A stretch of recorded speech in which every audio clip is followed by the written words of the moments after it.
6 ರಿಂದ 7 ವರ್ಷದ ಚಿಕ್ಕ ಹುಡುಗಿಯರನ್ನು ದೇವರಿಗೆ ಮುತ್ತು ಕಟ್ಟಿ ಸಮರ್ಪಣೆ ಮಾಡುವಂಥದ್ದು.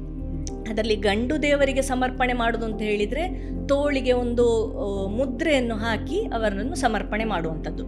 ಮೊದಲ ಬಾರಿಗೆ ಅವರು ಋತುಮತಿ ಆದ ನಂತರ ಸ್ವಂತ ತಂದೆ ತಾಯಿ ಒಂದು ಸ್ವಲ್ಪ ಹಣ ಅಥವಾ ಏನಾದರೂ ಒಂದು ಸೀರೆ, ಒಂದು ಊಟ ಇಷ್ಟನ್ನು ಕೊಟ್ಟ ನಂತರ ಯಾರೋ ಒಬ್ಬ ಆತನಿಗೆ ಅವನ ವಯಸ್ಸಿನ ನಿರ್ಬಂಧ ಇಲ್ಲ ಅಲ್ಲಿ. ಅದು 50 ವರ್ಷದವ ಆಗಿರ್ಬೋದು, 25 ವರ್ಷದವ ಆಗಿರ್ಬೋದು, ಅಥವಾ 60 ವರ್ಷದ ಮುದುಕ ಸಹ ಆಗಿರ್ಬೋದು. ಯಾರಿಗೆ ಆದರೂ ಅವರು ದೈಹಿಕವಾಗಿ ಬಳಸಿಕೊಳ್ಳಲಿಕ್ಕೆ ಬಿಡುವಂಥದ್ದು. ಇದು ಇವತ್ತಿನ ದೇವದಾಸಿ ಪದ್ಧತಿ. ನಾವು ಹೋದಲ್ಲೆಲ್ಲ ನನ್ನದು ಒಂದು ಜಾಗೃತಿ ಮೂಡಿಸುವಂತಹ ಉದ್ದೇಶ ಇತ್ತು. ಈಗ ಹೋದಲ್ಲೆಲ್ಲ ಎಲ್ಲರೂ ಅಭಿಪ್ರಾಯ ಪಟ್ಟದ್ದು ಇಂತಹ ಒಂದು ಸಾಮಾಜಿಕ ಪಿಡುಗು ಈಗಲೂ ನಮ್ಮಲ್ಲಿ ಇದೆಯಾ, ನಾವೇನಾದರೂ ಮಾಡಬೇಕು ಅಂತ. ತುಂಬ ಜಾಗದಲ್ಲಿ ನಾವೇನು ಮಾಡ್ಬೋದು, ನಿಮಗೆ ನಾವೇನು ಸಹಾಯ ಮಾಡಬೇಕು ಅಂತ ಜನ ಮುಂದೆ ಬಂದಿದ್ದಾರೆ. ಇದು ಒಂದು ಪಾಸಿಟಿವ್ ಪಾಯಿಂಟ್. ನಮ್ಮ ಕರ್ನಾಟಕದಲ್ಲಿ 80,000 ಮೇಲೆ ದೇವದಾಸಿಯರು ಇದ್ದಾರೆ ಅಂತ ಹೇಳಿದ ಹಾಗೆ ನಮ್ಮ ಒಂದು ಸಂಪರ್ಕ ರಿಪೋರ್ಟ್ ಅಂತ ಹೇಳಿ 2015ರಲ್ಲಿ ಒಂದು ಕೊಟ್ಟಂಥ ರಿಪೋರ್ಟಿನಲ್ಲಿ ಇಡೀ ನಮ್ಮ ಭಾರತದಲ್ಲಿ 4.5 ಲಕ್ಷ ಜನ ದೇವದಾಸಿಯರಿದ್ದಾರೆ ಅಂತ ಆ ರಿಪೋರ್ಟ್ ಹೇಳ್ತದೆ. ಹಾಗಾಗಿ ಅಷ್ಟು ಜನ ನಮ್ಮಲ್ಲಿ ಹರಡಿಕೊಂಡು ಚದುರಿಕೊಂಡು ಬೇರೆ ಬೇರೆ ರಾಜ್ಯಗಳಲ್ಲಿ ಇದ್ದಾರೆ.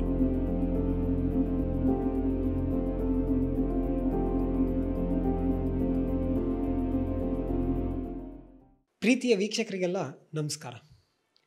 ಇವತ್ತೊಂದು ವಿಶೇಷವಾದಂತಹ ಪಾಡ್ಕಾಸ್ಟನ್ನು ಮಾಡಲಿಕ್ಕಿದ್ದೇವೆ. ನಾವೆಲ್ಲರೂ ದೇವದಾಸಿ ಅನ್ನುವ ಪದ್ಧತಿಯನ್ನು ಕೇಳಿರ್ತೇವೆ. ಕೆಲವರು ಟೆಕ್ಸ್ಟ್ ಬುಕ್ಗಳಲ್ಲಿ ಅಥವಾ ಎಲ್ಲೋ ಒಂದು ಕಡೆ ಕೇಳಿರ್ಬೋದು ಈ ಪದವನ್ನು. ಆದರೆ ಇದು ಈಗಲೂ ಕೂಡ ಇದೆಯಾ? ಹಾಗೆ ಈ ದೇವದಾಸಿ ಪದ್ಧತಿಯ ಬಗ್ಗೆ ಪ್ರತಿಯೊಂದು ವಿಚಾರಗಳನ್ನು ಇವತ್ತು ತಿಳ್ಕೊಳ್ಳೋಣ. ನಮ್ಮ ಜೊತೆ ಅದೇ ವಿಷಯದಲ್ಲಿ PhD ಮಾಡಿದಂಥ, ಜೊತೆಗೆ ಸಾಕ್ಷ್ಯಚಿತ್ರವನ್ನು ನಿರ್ದೇಶಕರಾಗಿ ಹಾಗೆ ಅದರ ಬಗ್ಗೆ ಒಂದಿಷ್ಟು ವಿಚಾರಗಳನ್ನು ತಿಳ್ಕೊಂಡಂತಹ ಪೂರ್ಣಿಮಾ ರವಿ ಅವರು ನಮ್ಮ ಜೊತೆ ಇದ್ದಾರೆ. ಮೇಡಮ್, ಕಾರ್ಯಕ್ರಮಕ್ಕೆ ಸ್ವಾಗತ. ನಮಸ್ತೆ. ಇವತ್ತು ನಾವು ದೇವದಾಸಿ ವಿಷಯದ ಬಗ್ಗೆ ಮಾತಾಡಲಿಕ್ಕಿದ್ದೇವೆ. ನೇರವಾಗಿ ವಿಷಯಕ್ಕೆ ಬರೋದಾದರೆ, ದೇವದಾಸಿ ಪದ್ಧತಿ ಅಂತ ಹೇಳಿದರೆ ಏನು? ಅದಕ್ಕಿಂತ ಮುಂಚೆ ದೇವದಾಸಿ ಅನ್ನುವ ಪದದ ಬಗ್ಗೆ ಹೇಳ್ಬೋದು. ದೇವದಾಸಿ ಅಂದರೆ ದೇವರ ದಾಸಿ, ದೇವರ ಸೇವೆ ಮಾಡಲಿಕ್ಕೆ ಇರುವಂಥವರು ಅಂತ ಅದು ಆ ಒಂದು ಶಬ್ದದ ಅರ್ಥ.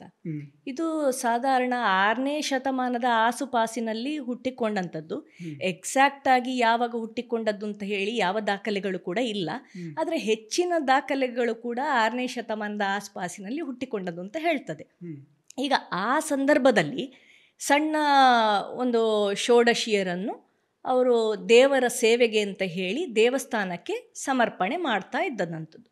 ಆವಾಗ ಅವರನ್ನು ದೇವರ ಹೆಂಡತಿಯರು ಅಂತ ಹೇಳಿ ಕನ್ಸಿಡರ್ ಮಾಡ್ತಾ ಇದ್ರು. ಅವರಲ್ಲಿ ಏನು ಮಾಡೋದು ಅಂತ ಹೇಳಿದರೆ, ದೇವಸ್ಥಾನದಲ್ಲಿ ದೇವರಿಗೆ ಪೂಜೆಗೆ ಬೇಕಾದಂತಹ ಆರತಿ ತಯಾರು ಮಾಡುವಂಥದ್ದು, ದೀಪ ತಯಾರು ಮಾಡುವಂಥದ್ದು, ಹೂ ಕಟ್ಟುವಂಥದ್ದಾಗಿರ್ಬೋದು, ಮತ್ತು ದೇವರ ಪೂಜೆಯ ಸಂದರ್ಭದಲ್ಲಿ ನೃತ್ಯ ಮಾಡುವಂಥದ್ದು, ಸಂಗೀತ ಹೇಳುವಂಥದ್ದು, ಹೀಗೆ ಅವರ ಒಂದು ಸರ್ವಿಸ್ ಆಗಿತ್ತು ಅವಾಗ. ಅದು ಈ ದೇವರ ಸೇವೆಯನ್ನು ಅವರು ಮಾಡ್ತಾ ಇದ್ದದ್ದು. ಇದು ದೇವದಾಸಿ ಪದ್ಧತಿ ಹುಟ್ಟಿಕೊಂಡಂತಹ ಆ ಒಂದು ಸಂದರ್ಭ. ಈ ದೇವದಾಸಿ ಪದ್ಧತಿ ಅಂತ ಹೇಳುವಂಥದ್ದು ಇವತ್ತು ನೋಡಿದರೆ ಯಾವ ರೀತಿ ಅದು ದೇವರ ಸೇವೆ ಅಂತ ಹೇಳುವ ವಿಷಯದಿಂದ ಪ್ರಾರಂಭ ಆದರೆ ಇವತ್ತು ಅದು ಬೇರೆ ವಿಚಾರಕ್ಕೆ ಹೋಗಿದೆ ಅಂತ ಹೇಳ್ಬೋದು. ಹಾಗಾಗಿ ದೇವದಾಸಿ ಪದ್ಧತಿಯ ಈಗಿನ ಒಂದು ವಿದ್ಯಮಾನದ ಬಗ್ಗೆ ತಿಳಿಸಿಕೊಡ್ಬೋದು. ಹೌದು, ಈಗ ಇದು 1982ರಲ್ಲಿ ಕರ್ನಾಟಕ ರಾಜ್ಯ ಸರ್ಕಾರ ಅದನ್ನು ದೇವದಾಸಿ ಪದ್ಧತಿಯನ್ನು ನಿಷೇಧ ಮಾಡಿದೆ. ಅದಾದ ನಂತರ ನಮ್ಮ ಕರ್ನಾಟಕದಲ್ಲಿ ಯಾವುದೇ ದೇವಸ್ಥಾನಗಳಲ್ಲಿ ದೇವದಾಸಿಯರನ್ನು ದೇವರಿಗೆ ಸಮರ್ಪಣೆ ಮಾಡುವಂತಹ ಕಾರ್ಯಕ್ರಮ ನಿಷೇಧ ಮಾಡಿದೆ.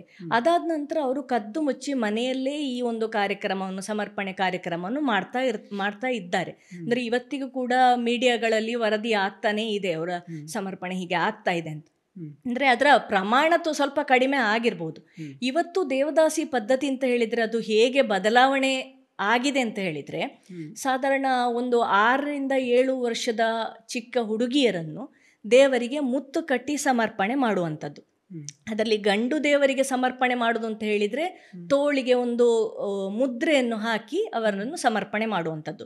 ಮತ್ತು ಹೆಣ್ಣು ದೇವರಿಗೆ ಸಮರ್ಪಣೆ ಮಾಡುವಂಥದ್ದು ಅಂತ ಹೇಳಿದರೆ ಕೊರಳಿಗೆ ಮುತ್ತು ಕಟ್ಟಿ, ಅದು ಒಂದು ಆರೆಂಜ್ ರೆಡ್ ಕಲರ್ನ ಒಂದು ಬೀಡ್ ಮತ್ತು ಬಿಳಿ ಕಲರ್ನ ಮುತ್ತು, ಆ 2 ಮುತ್ತನ್ನು ಸೇರಿಸಿ ಪೋಣಿಸಿ ಕುತ್ತಿಗೆಗೆ ಕಟ್ಟುವಂಥದ್ದು. ಹ್ಮ್. ಅಲ್ಲಿಗೆ ದೇವರಿಗೆ ಸಮರ್ಪಣೆ ಅಂದರೆ ಅವರನ್ನು ದೇವರ ಹೆಂಡತಿಯರಾಗಿ ಮಾಡುವಂಥದ್ದು ಅಂತ ಲೆಕ್ಕ. ಆದರೆ ಇವತ್ತಿನ ಕಾಲದಲ್ಲಿ ಹೇಗಾಗಿದೆ ಅಂತ ಹೇಳಿದ್ರೆ, ಅವರು ದೇವಸ್ಥಾನದಲ್ಲಿ ಯಾವುದೇ ಸೇವೆಯನ್ನು ಮಾಡುವಂಥದ್ದು ಅಂಥದ್ದೆಲ್ಲ ಮಾಡಲಿಕ್ಕೆ ಇಲ್ಲ. ಅವರು ಅವರ ಮನೆಯಲ್ಲೇ ಇದ್ದುಕೊಂಡು ದೇವದಾಸಿಯರಾದ ನಂತರ, ಮೊದಲ ಬಾರಿಗೆ ಅವರು ಋತುಮತಿ ಆದ ನಂತರ ಸ್ವಂತ ತಂದೆ ತಾಯಿ ಒಂದು ಸ್ವಲ್ಪ ಹಣ ಅಥವಾ ಏನಾದರೂ ಒಂದು ಸೀರೆ, ಒಂದು ಊಟ ಇಷ್ಟನ್ನು ಕೊಟ್ಟ ನಂತರ ಯಾರೋ ಒಬ್ಬ ಆತನಿಗೆ, ಅವನ ವಯಸ್ಸಿನ ನಿರ್ಬಂಧ ಇಲ್ಲ ಅಲ್ಲಿ, ಅದು 50 ವರ್ಷದವ ಆಗಿರ್ಬೋದು, 25 ವರ್ಷದವ ಆಗಿರ್ಬೋದು, ಅಥವಾ 60 ವರ್ಷದ ಮುದುಕ ಸಹ ಆಗಿರ್ಬೋದು, ಯಾರಿಗೆ ಆದರೂ ಅವರು ದೈಹಿಕವಾಗಿ ಬಳಸಿಕೊಳ್ಳಿಕ್ಕೆ ಬಿಡುವಂಥದ್ದು. ಇದು ಇವತ್ತಿನ ದೇವದಾಸಿ ಪದ್ಧತಿ. ಅವರು ಆ ಒಂದು ಹೆಣ್ಣು ಮಗುವಿಗೆ 1, 2, 3 ಮಕ್ಕಳಾದ ನಂತರವೋ ಅಥವಾ ಮೊದಲಿಗೆ ಅವಳು ಗರ್ಭಿಣಿ ಆದ ಕೂಡಲೇ ಬಿಟ್ಟು ಹೋದಂಥ ಪ್ರಕರಣಗಳು ಕೂಡ ಎಷ್ಟೋ ಇದೆ. ಇದು ಇವತ್ತಿನ ದೇವದಾಸಿ ಪದ್ಧತಿ. ಈಗ ಇಲ್ಲಿ 2 ವಿಷಯಗಳನ್ನು ನೀವು ಹೇಳಿದ್ರಿ. ಒಂದು, ಮೊದಲೆಲ್ಲ ದೇವರ ಒಂದು ಸೇವೆಗೆ ಅಂತ ಬಿಡ್ತಾ ಇದ್ದದ್ದು, ಆದರೆ ಇದು ಈ ರೀತಿಯಾಗಿ ಬದಲಾಗಿದೆ ಅಂತ. ಸೊ ನಿಮ್ಮ ಪ್ರಕಾರ ಈ ಬದಲಾವಣೆಗೆ ಏನು ಕಾರಣ ಇರ್ಬೋದು? ಇದಕ್ಕೆ ಬದಲಾವಣೆಗೆ ಸುಮಾರಷ್ಟು ಕಾರಣಗಳಿದೆ. ಒಂದು, ಮನುಷ್ಯನ ಸ್ವಾರ್ಥದಿಂದಾಗಿ ಹೆಣ್ಣನ್ನು ಬೇರೆ ಬೇರೆ ರೀತಿಯಲ್ಲಿ ಶೋಷಣೆಗೆ ಒಳಪಡಿಸಿದ್ದು. ಇನ್ನೊಂದು, ಬ್ರಿಟಿಷರ ಆಗಮನದಿಂದ ಸಿಕ್ಕಾಪಟ್ಟೆ ಬದಲಾವಣೆ ಆಯಿತು. ಆವಾಗ ದೇವದಾಸಿಯರಲ್ಲೂ ಬೇರೆ ಬೇರೆ ಥರದ ಸೇವೆಗಳನ್ನು ಮಾಡುವಂತಹ ಒಂದು ಆ ಥರದ ಒಂದು ಸಂಪ್ರದಾಯ ಕೂಡ ಇತ್ತು. ಆದರೆ ಬ್ರಿಟಿಷರು ಬಂದ ನಂತರ ಈಗ ಭಾರತದಲ್ಲಿ ಬೇರೆ ಬೇರೆ ಜಾಗದಲ್ಲಿ ದೇವದಾಸಿಯರು ಬೇರೆ ಬೇರೆ ಥರದ ಸೇವೆಗಳನ್ನು ಸಲ್ಲಿಸ್ತಾ ಇದ್ರು. ಆದರೆ ಅವರು ಬಂದ ನಂತರ ಎಲ್ಲ ಸೇವೆಗಳನ್ನು ಒಂದೇ ಅಂತ ಪರಿಗಣಿಸಿ ಅವರು ದೇವದಾಸಿಯರು ಅಂತ ಹೇಳಿ ಅವರನ್ನು ಆ ಒಂದು ಹೆಸರನ್ನು ಕೊಟ್ಟದ್ದು ಬ್ರಿಟಿಷರು. ಹಾಗಾಗಿ ಅಲ್ಲಿಂದ ನಂತರ ಎಲ್ಲ ಸೇವೆಗಳು ಒಂದೇ ಒಂದು ಕ್ಯಾಟಗರಿ ಅಂಡರಲ್ಲಿ ಬರಲಿಕ್ಕೆ ಶುರುವಾಯಿತು. ಸೊ ಈ ದೇವದಾಸಿ ಪದ್ಧತಿ ಅಂತ ಹೇಳುವಂಥದ್ದು ಕರ್ನಾಟಕದಲ್ಲಿ ಇದೆಯಾ? ಇದೆ. ಇವತ್ತು ನಮ್ಮ ದಕ್ಷಿಣ ಕನ್ನಡದಲ್ಲಿ ಇವತ್ತಿಲ್ಲ, ಮೊದಲು ಇತ್ತಂತೆ. ಮೊದಲು ಕುಂದಾಪುರದ ಬಸರೂರಿನಲ್ಲಿ ಇತ್ತು ಅಂತ ಹೇಳೋದಕ್ಕೆ ನಮಗೆ ಶಿವರಾಮ ಕಾರಂತರ ಮೈಮನಗಳ ಸುಳಿಯಲ್ಲಿ ಒಂದು ಆ ಕಾದಂಬರಿಯಲ್ಲಿಯೇ 3 ತಲೆಮಾರಿನ ದೇವದಾಸಿಯರ ಬಗ್ಗೆ ಬರ್ತದೆ. ಆದರೆ ಇವತ್ತು ನಮ್ಮ ದಕ್ಷಿಣ ಕನ್ನಡದಲ್ಲಿ ಆಗಲಿ ಕುಂದಾಪುರದಲ್ಲಿ ಆಗಲಿ ಅಂಥದ್ದು ಏನೂ ಇಲ್ಲ. ಇವತ್ತು ನಮ್ಮ ಉತ್ತರ ಕರ್ನಾಟಕದಲ್ಲಿ ಸಾಧಾರಣ 14 ಜಿಲ್ಲೆಗಳಲ್ಲಿ, ಅಂದರೆ ಅದು ಗೌರ್ಮೆಂಟೇ ಗುರುತಿಸಿದಂಥದ್ದು 14 ಜಿಲ್ಲೆಗಳಲ್ಲಿ ಇವತ್ತು ದೇವದಾಸಿಯರು ಇದ್ದಾರೆ. ಯಾವೆಲ್ಲ ಜಿಲ್ಲೆಗಳು ಅಂತ ವಿಸ್ತಾರವಾಗಿ ಹೇಳ್ಬೋದು? ಅದು ಉತ್ತರ ಕನ್ನಡದ ಹೆಚ್ಚಿನ ಜಿಲ್ಲೆಗಳಲ್ಲಿ ಕೂಡ ಇದ್ದಾರೆ. ಈ ಕರ್ನಾಟಕದಲ್ಲಿ ಒಂದು ನಿಮಗೆ ತಿಳಿದ ಮಟ್ಟಿಗೆ ಈಗ ಎಷ್ಟು ಜನ ಇರ್ಬೋದು ದೇವದಾಸಿಯರು? ಈಗ ಗವರ್ಮೆಂಟ್ 2007-8ರಲ್ಲಿ ಸರ್ವೆ ಮಾಡಿದ ಪ್ರಕಾರ 46,600 ಜನ ಇದ್ದಾರೆ. ಅಂದರೆ ಆವಾಗ ಗವರ್ಮೆಂಟ್ ಸರ್ವೆ ಮಾಡುವಾಗ ಕೂಡ 45 ವರ್ಷದ ಮೇಲಿನವರನ್ನು ಮಾತ್ರ ಸರ್ವೆ ಮಾಡಿತ್ತು. ಹಾಗಾಗಿ 46,600 ಜನ ಸಿಕ್ಕಿದ್ದಾರೆ. ಇವತ್ತು ಕರ್ನಾಟಕ ದೇವದಾಸಿ ಮಹಿಳಾ ವಿಮೋಚನಾ ಸಂಘ ಅಂತ ಇದೆ. ಅವರ ಪ್ರಕಾರ ಸಾಧಾರಣ 80,000ಕ್ಕಿಂತಲೂ ಜಾಸ್ತಿ ಜನ ನಮ್ಮ ಕರ್ನಾಟಕದಲ್ಲೇ ಇದ್ದಾರೆ. ಇದೀಗ ನಮಗೆ ಒಂದು ಸಂತಸದ ಸುದ್ದಿ ಅಂತ ಹೇಳಿದರೆ, ಅಷ್ಟು ವರ್ಷದ ನಂತರ ಈ ವರ್ಷ ಈಗ ಮೊನ್ನೆ ಸೆಪ್ಟೆಂಬರಿನ ನಂತರ ಗವರ್ಮೆಂಟ್ ದೇವದಾಸಿಯರ ಅಥವಾ ರೀಸರ್ವೆ ಮಾಡಲಿಕ್ಕೆ ಹೊರಟಿದೆ. ಈ ದೇವದಾಸಿಯರ ಮನಸ್ಥಿತಿ ಹೇಗಿರ್ತದೆ ಅಂತ, ಯಾಕಂತ ಹೇಳಿದರೆ ನೀವು ಅವರ ಜಾಗಗಳಿಗೆ ಹೋಗಿ ಅಲ್ಲಿ ಒಂದಿಷ್ಟು ಕೆಲಸವನ್ನು ಮಾಡಿದವರು, ಅಲ್ಲಿ ನಿಮಗೆ ಗೊತ್ತಿದೆ ಯಾವ ರೀತಿ ಇದ್ದಾರೆ ಅಂತ. ಸೊ ಹಾಗಾಗಿ ದೇವದಾಸಿಯರ ಮನಸ್ಥಿತಿ ಅಂತ ಹೇಳೋದು ಹೇಗಿರ್ತದೆ? ಅವರಿಗೆ ಒಂದು ಥರ ಸ್ವಾತಂತ್ರ್ಯ ಬಂದು 75 ವರ್ಷಗಳಾದರೂ ಕೂಡ ಅವರಿಗೆ ಇನ್ನೂ ಕೂಡ ಸ್ವಾತಂತ್ರ್ಯ ಬರಲೇ ಇಲ್ಲ. ಇವತ್ತಿಗೂ ಕೂಡ ಅವರು ಮನೆಗಳಲ್ಲಿ ಬಂದಿಯಾಗಿದ್ದಾರೆ. ಯಾಕೆ ಹೇಳಿದರೆ, ಸಮಾಜ ಅವರನ್ನು ತುಂಬ ಕೀಳಾಗಿ ನೋಡೋದ್ರಿಂದ ಅವರಿಗೆ ಹೊರಗೆ ಸಮಾಜದಲ್ಲಿ ಒಂದು ಮುಕ್ತವಾಗಿ ಬದುಕಲಿಕ್ಕೆ ಸಾಧ್ಯ ಆಗ್ತಾ ಇಲ್ಲ, ಗೌರವ ಇಲ್ಲ. ಮತ್ತು ಎಲ್ಲಿ ಹೋದರೂ ಕೂಡ ಅವರಿಗೆ ಈ ಒಂದು ದೇವದಾಸಿ ಅಂತ ಹೇಳುವಂತಹ ಆ ಒಂದು ಪಟ್ಟದಿಂದ ಅವಮಾನವೇ. ಅವರಿಗೂ ಅಷ್ಟೇ, ಅವರ ಇಡೀ ಸಂಸಾರಕ್ಕೆ ಹಾಗೆ. ಹಾಗಾಗಿ ಅವರು ಒಂಥರ ತುಂಬ ಒಂದು ಕಷ್ಟದ ಬದುಕನ್ನು ಇವತ್ತು ಬದುಕ್ತಾ ಇದ್ದಾರೆ. ಆದರೆ ನಾವು ಹೋದ ಏರಿಯಾಗಳು, ಈಗ ನನ್ನ ಒಂದು ಡಾಕ್ಯುಮೆಂಟ್ರಿಯಲ್ಲಿ ನಾವು ವಿಜಯನಗರ ಡಿಸ್ಟ್ರಿಕ್ಟನ್ನು ಮೇಯ್ನಾಗಿ ತಗೊಂಡು ಆಮೇಲೆ ಕೊಪ್ಪಳ ಮತ್ತು ದಾವಣಗೆರೆ ಜಿಲ್ಲೆಯಲ್ಲಿ ಕೂಡ ನಾವು ಶೂಟಿಂಗ್ ಮಾಡಿದ್ದೇವೆ. ಈಗ ಅಲ್ಲೆಲ್ಲ ನಾವು ನೋಡಿದ ಪ್ರಕಾರ ಹೆಚ್ಚಿನ ದೇವದಾಸಿಯರು ಕೂಡ ಕೃಷಿಯ ಚಟುವಟಿಕೆಗಳಲ್ಲಿ ಅಥವಾ ಡೈಲಿ ವೇಜಸ್ಸಿಗೆ ಕೆಲಸ ಮಾಡ್ತಾ ಇದ್ದಾರೆ. ಅವರು ಬೇರೆ ಯಾವುದೇ ಥರದ ಪ್ರಾಸ್ಟಿಟ್ಯೂಷನ್ ಆಗಲಿ ಅಂಥದ್ದೆಲ್ಲ ಮಾಡೋದು ತುಂಬ ಕಡಿಮೆ ಕಂಡಿದೆ ನಮಗೆ. ಈಗ ಅವರಿಗೆಲ್ಲ ಏನು ಅನಿಸ್ತದೆ ಅಂತ ಹೇಳಿದರೆ, ನಾವು ಗೌರವದಲ್ಲಿ ಅಥವಾ ಸಮಾಜದಲ್ಲಿ ಎಲ್ಲರ ಹಾಗೆ ಜೀವನ ಮಾಡಬೇಕು ಅಂತ ಅನಿಸ್ತದೆ. ಹಾಗೆ ಅವರು ತುಂಬ ನೋವನ್ನು ಅನುಭವಿಸ್ತಾ ಇದ್ದಾರೆ ಇವತ್ತು.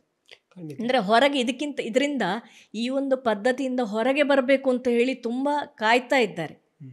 ಅಂದರೆ ನಿಮ್ಮ ಪ್ರಕಾರ ದೇವದಾಸಿಗಳಿಗೆ ಗೊತ್ತಾಗಿದೆ ತಾವು ಸರಿಯಲ್ಲ ಮಾಡ್ತಾ ಇರೋದು, ಅಥವಾ ಅದರ ಬಗ್ಗೆ ಅವೇರ್ನೆಸ್ ಬಂದಿದೆ ಅಂತ ಅನ್ನಿಸ್ತದ? ಈಗ ದೇವದಾಸಿಯರಿಗೆ ಆ್ಯಕ್ಚುಲಿ ಅಲ್ಲಿ ದೇವದಾಸಿಯರು ಅವರಾಗಿ ಅವರು ದೇವದಾಸಿ ಪದ್ಧತಿಗೆ ಇವತ್ತು ಯಾರು ಕೂಡ ಹೋಗ್ತಾ ಇಲ್ಲ. ಈಗ 5-6 ವರ್ಷದ ಒಂದು ಹುಡುಗಿಯನ್ನು ದೇವದಾಸಿ ಮಾಡೋದು ಅಂತ ಹೇಳುವಾಗ ಆ ಒಂದು ಸಮಯದಲ್ಲಿ ಆ ಮಗುವಿಗೆ ಏನೂ ಗೊತ್ತಿರಲಿಕ್ಕಿಲ್ಲ. ಸ್ವಂತ ತಂದೆ ತಾಯಿ ಇದನ್ನು ಮಾಡುವಂಥದ್ದು. ಆಮೇಲೆ ಎಷ್ಟೋ ನಾನು ಭೇಟಿ ಮಾಡಿದಂಥ ದೇವದಾಸಿಯರು ಹೇಳಿದಂಥ ಉದಾಹರಣೆಗಳಿವೆ. ನನಗೆ ಮಕ್ಕಳೆಲ್ಲ ಆಗಿ ನನಗೊಂದು 14-15 ವರ್ಷ ಆಗುವಾಗ ನನಗಿದು ಈ ಪದ್ಧತಿ ಏನು ಅಂತ ಗೊತ್ತಾಯಿತು ಅಂತ ಹೇಳಿ. ಆವಾಗ ಅವರು ತುಂಬ ಕಷ್ಟ ಅನುಭವಿಸ್ತಾರೆ. ಹಾಗಾಗಿ ಅಲ್ಲಿ ಅವರ ಮನಸ್ಥಿತಿ ಅಂದರೆ ಅವರು ಅಂದುಕೊಂಡು ಹೋದದ್ದೇ ಅಲ್ಲ, ಅವರಿಗೆ ಗೊತ್ತೇ ಇಲ್ಲದ ಟೈಮಿನಲ್ಲಿ ಅವರನ್ನು ಬಲಿಪಶು ಮಾಡಿದಂಥದ್ದು ಇದು. ಈಗಲೂ ಕೂಡ ಈ ದೇವದಾಸಿ ಪದ್ಧತಿಯಲ್ಲಿ ಅಂದರೆ ದೇವರಿಗೆ ಕೊಡೋದು ಅಂತ ಹೇಳ್ತೇವೆ, ಅಥವಾ ಅಲ್ಲಿಯ ಹೇಳಿದಾಗೆ ದೇವರಿಗೆ ಬಿಡುದಂತೆ, ಇದು ಈಗಲೂ ಕೂಡ ನಡೀತಾ ಇದೆ ಅಂತ ಅನ್ನಿಸ್ತದೆ.